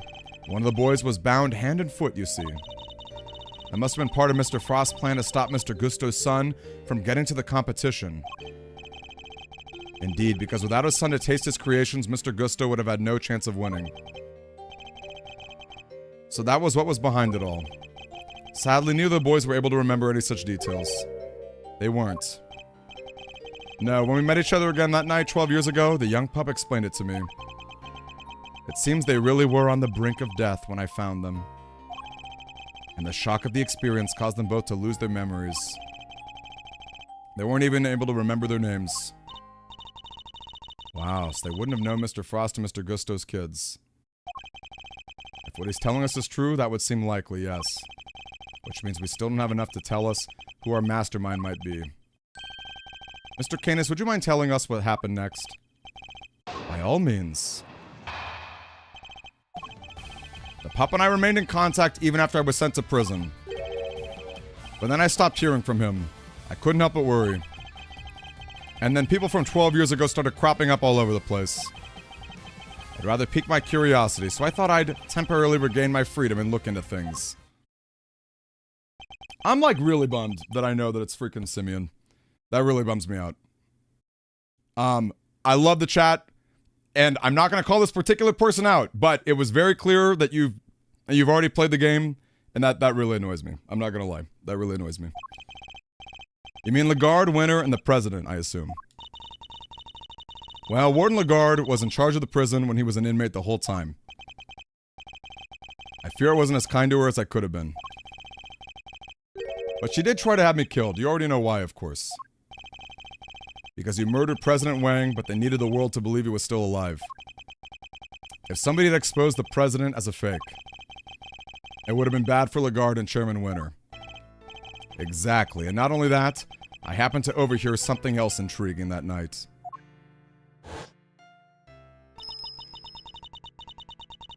I'll be at the orphanage on the evening of the 9th. I'll be waiting in the front yard. I thought you could meet him if you like, even if it's only just this once. I know you're a very busy man, but anyway, that's where we'll be. Good night. Who are you? Sorry, but I'm waiting for somebody. I know you are, President Wang. I couldn't help overhearing the news. Congratulations. But please, don't worry about your son. I only kill those who I am employed to kill, which in this case means you. No. Wait, this is my first chance to meet him. And it might be my only chance. Please, give me just a few minutes longer. I thought he was going to beg for his life, but no. An interesting character. I told him I was not aware that he had a child. No, he said and shook his head. Neither was I, but the world will know that I have one now. I mean to make sure of it. I've even prepared something in case the worst comes to the worst. And the son in question, it was the young gentleman with the horns here, correct? Horns? You can see them?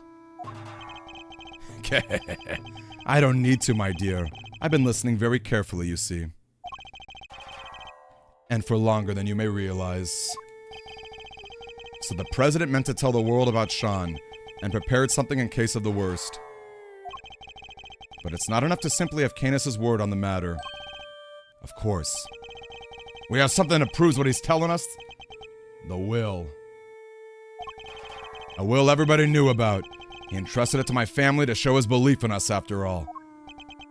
The name and the recording, the preparations he had made, and his will. With those 3 pieces of information, I was able to convince Warden Lagarde to do anything I asked. With the information at his disposal, he could have exposed the truth about the body double at any time. And Sean's true identity with it.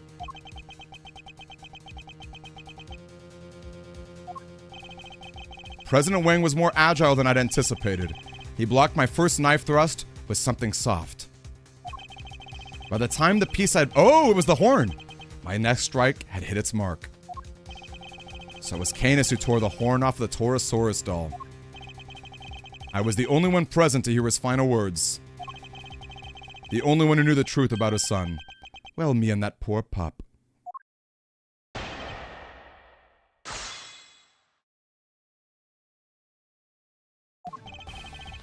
The pup and I remained in contact even after I was sent to prison. Hold it! You were able to continue communicating with him from prison. I was, via post office box. What's that? He means in exchanging mail without revealing his own address. I never knew where the teddy bear from Earthbound, yeah. Wasn't able to slip out and track him down. I was being kept under rather strict supervision, you see. By Warden Lagarde, no doubt. What were the 2 of you even communicating about? We were playing correspondence chess, of course, that and grabbing about our respective lots in life. But didn't you used to play that with... Yeah. So Simeon, it was actually Simeon who gave the chess set to Bronco. I'm still annoyed. Mr. Knight. Yeah, it was Mr. Knight. We found the diagram of the game in his cell, too.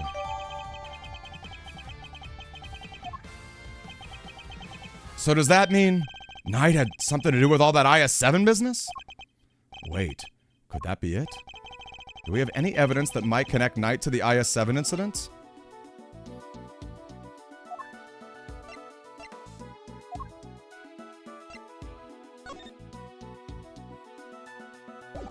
Let's see.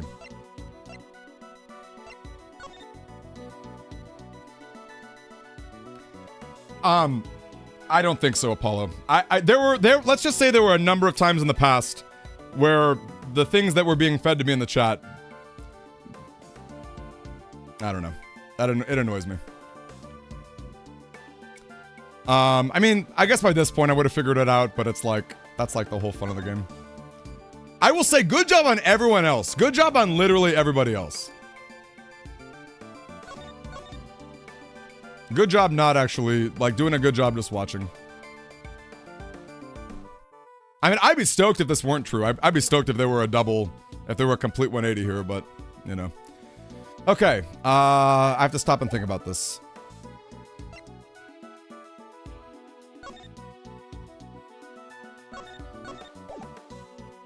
Yeah, exactly, yeah.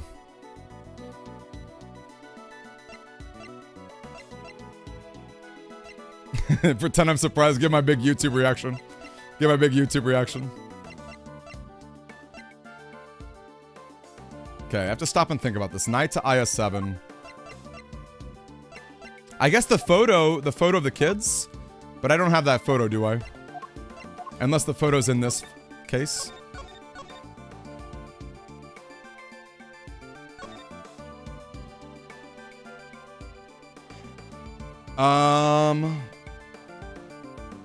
Should we try it?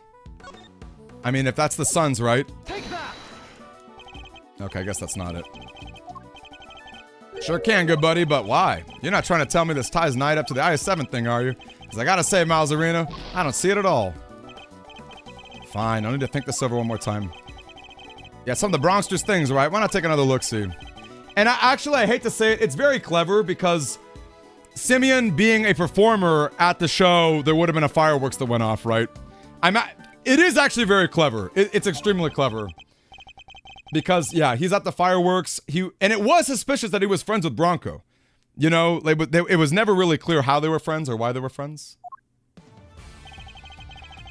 So it is actually very clever for what it's worth. All right, let's try that again. The chess piece?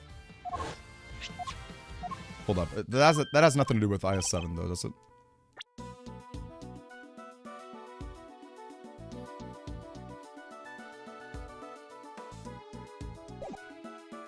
Okay, do have to stop and think about this, though.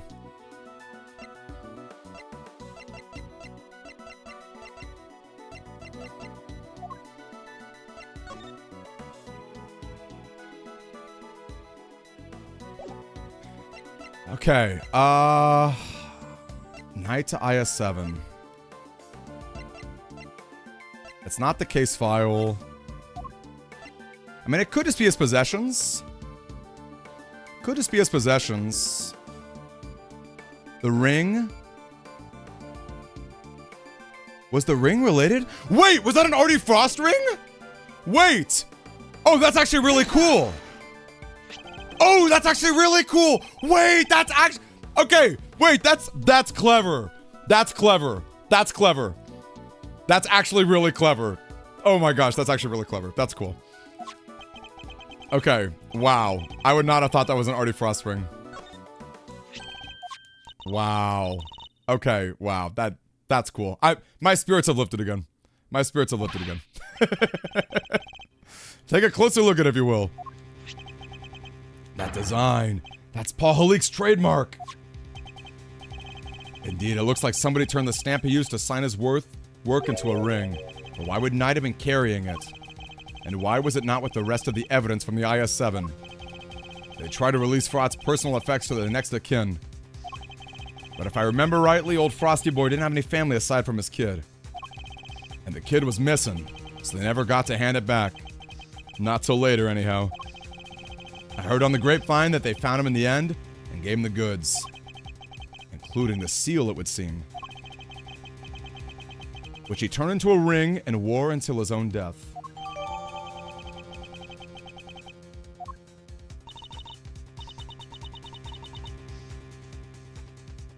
So we're saying that Mr. Knight was Mr. Frost's son? The cops don't mess around with stuff like that. They would have made sure before handing it over.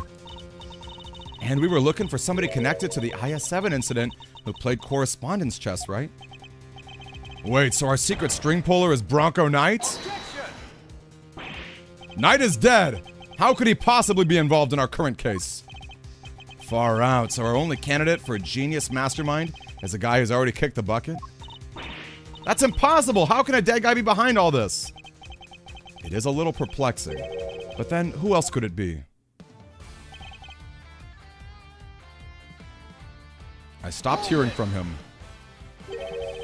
He stopped responding. That seems strange.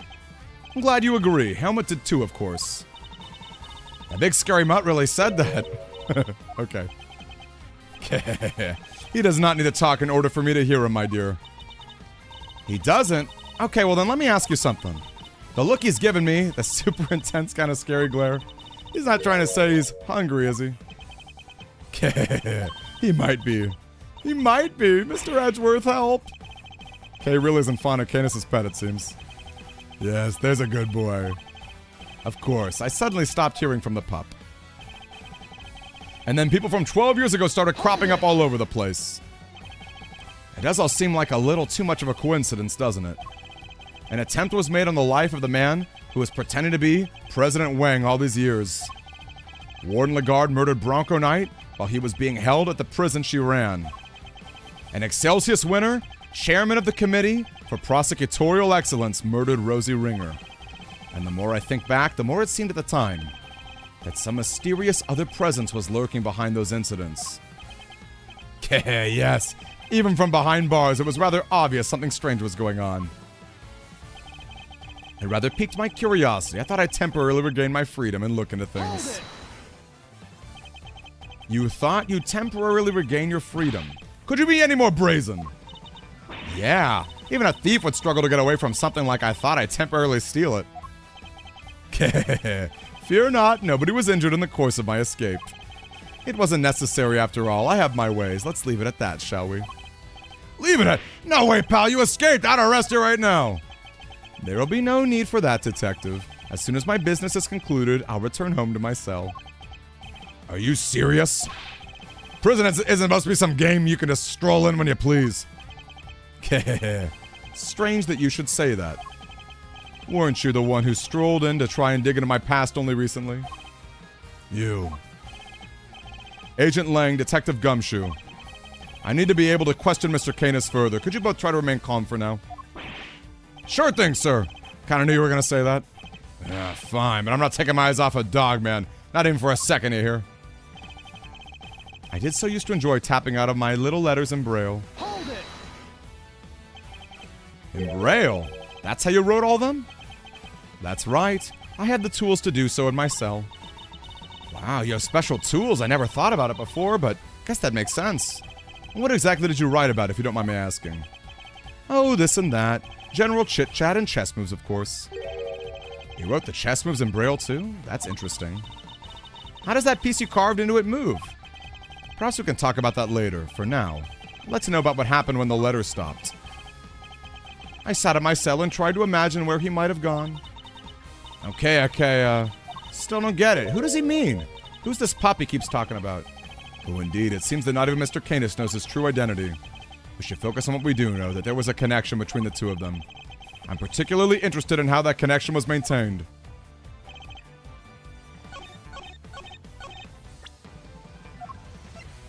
Objection! You said that you wrote all of your letters in Braille, is that correct? I don't mean to be rude, Mr. Prosecutor, but you do know about my condition, don't you? That's odd, because the chess diagram we found in Knight's cell didn't contain any Braille at all. Really? But surely that's impossible.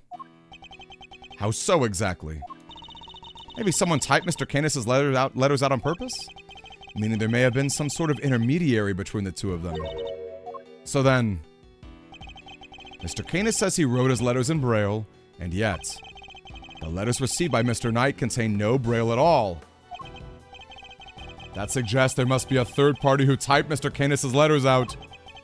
Guess it could have worked the same way. On the flip side, too. Whoever it was could have taken Knight's letters and turned them back into Braille. They could indeed.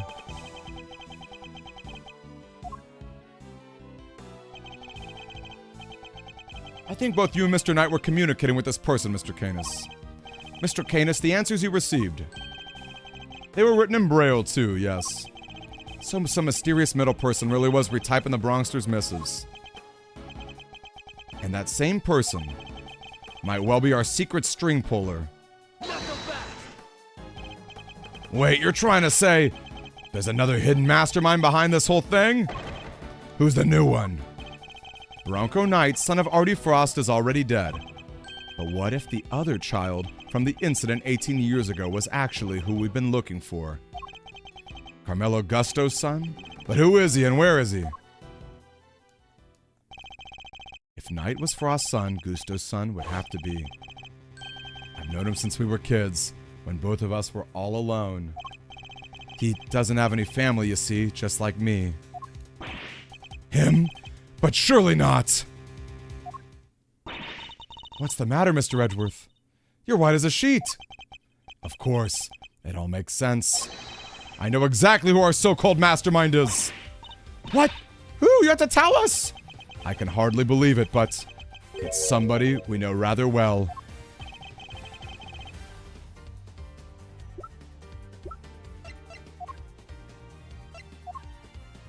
Take that! What? Simeon Saints? I can't believe it! Is that a good enough Hollywood?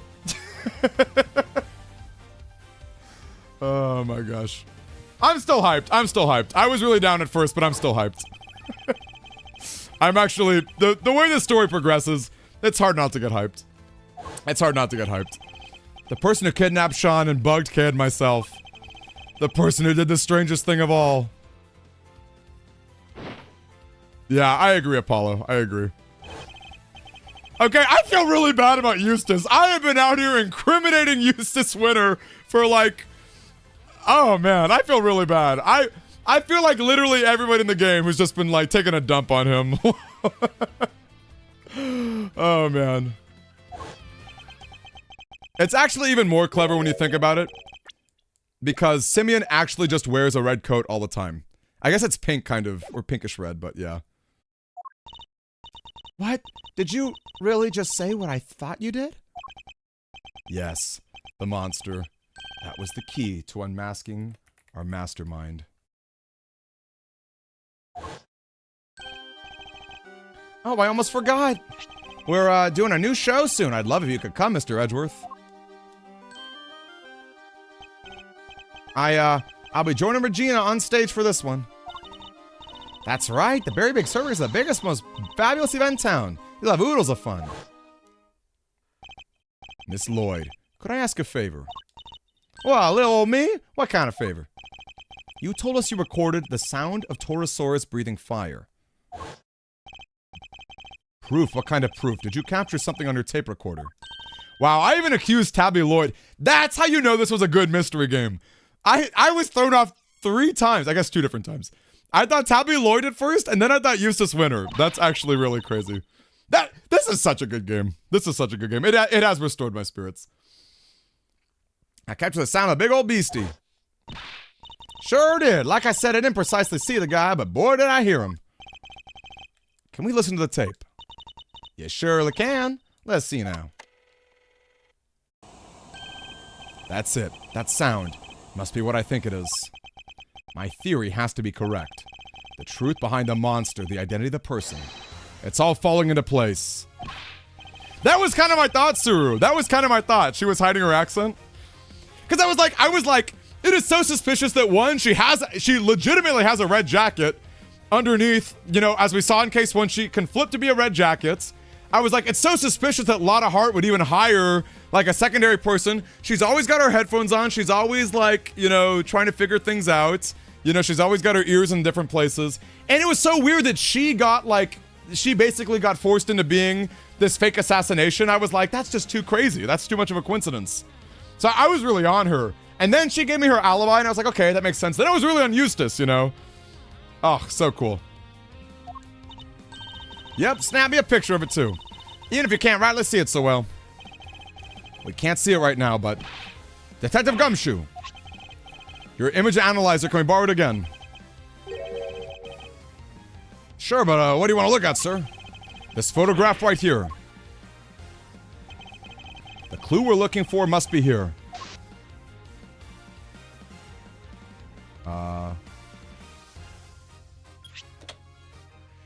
Wow. That's...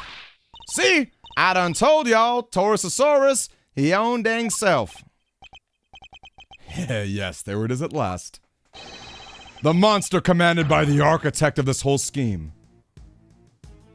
What?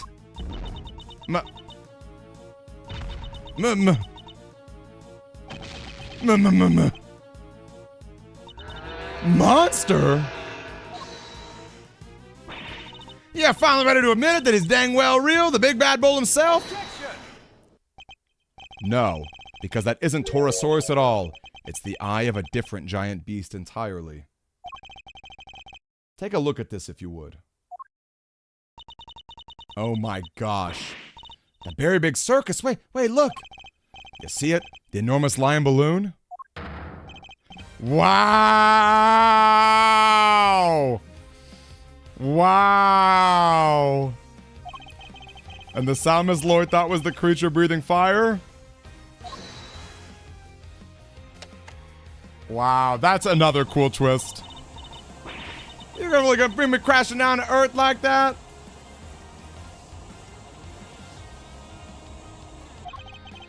That's how balloons fly, huh? They burn gas to make hot air?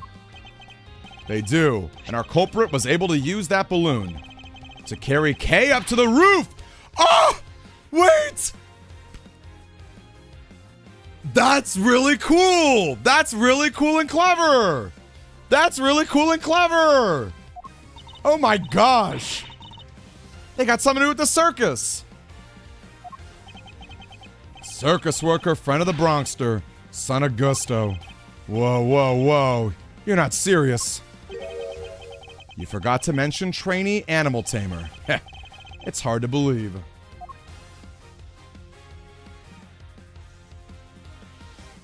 See no evil, hear no evil. It was the monkey all along! Oh, man. It was the monkey. I don't believe you! We trusted him and he trusted us! You can't tell me that was all lies! That would be too horrible! I'm sorry, Kay. Who was that? Hey, where do you think you're going, old man? Nothing escapes you, does it, young pup? My congratulations, Mr. Edgeworth. But now I know the truth, and my business here is done. But no, Mr. Canis, wait! Ah!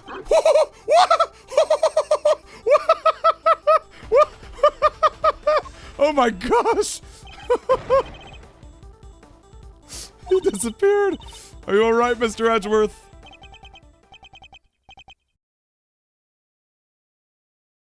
Don't worry, I'm fine. You alright, Sean? He killed my dad. He did, right? There's no easy way to say it, but... Sorry, Sean. It would appear that he did. He won't get away with it. I'll make him pay. Somehow, some way, I'll... No, Sean! You mustn't say such things!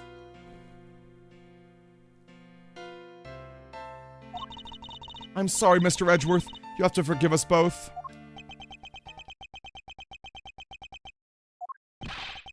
I just put the call out, sir. All units are on the lookout for Mr. Canis. I don't mean to hurry everybody, but we better be on our way too. Well, Mr. Prosecutor, where do you think we'll find our mastermind? Suppose you're right. We should go after the mastermind right now. He said he had practice for the show, which I guess means he'll be at the circus. But before we leave, there's something I'd like to ask of you, Agent Lang. There is? What?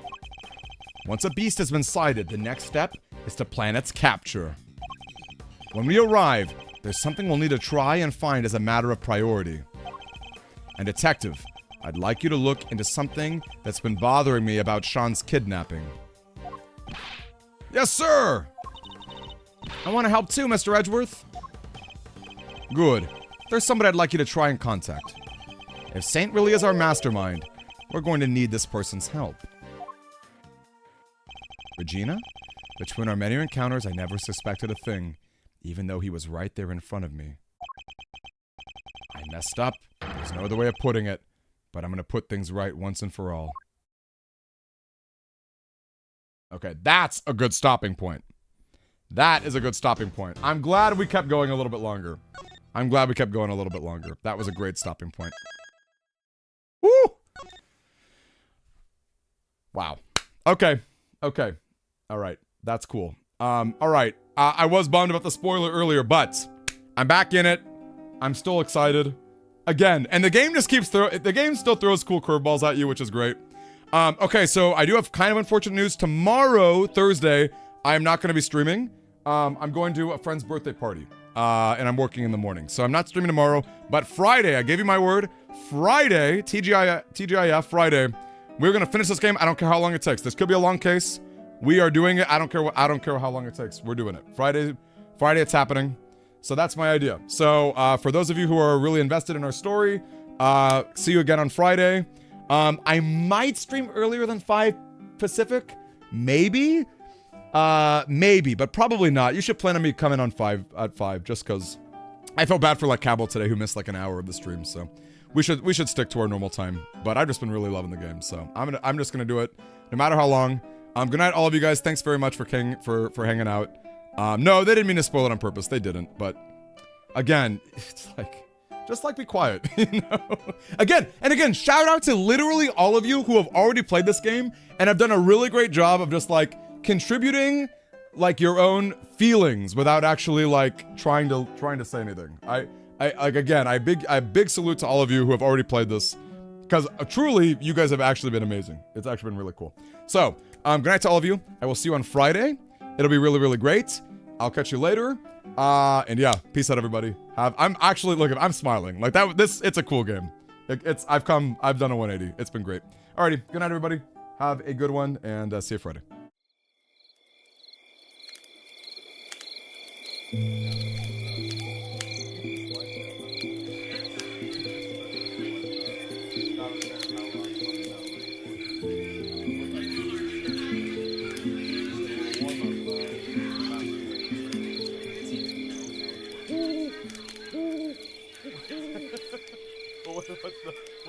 What's the general demi operation?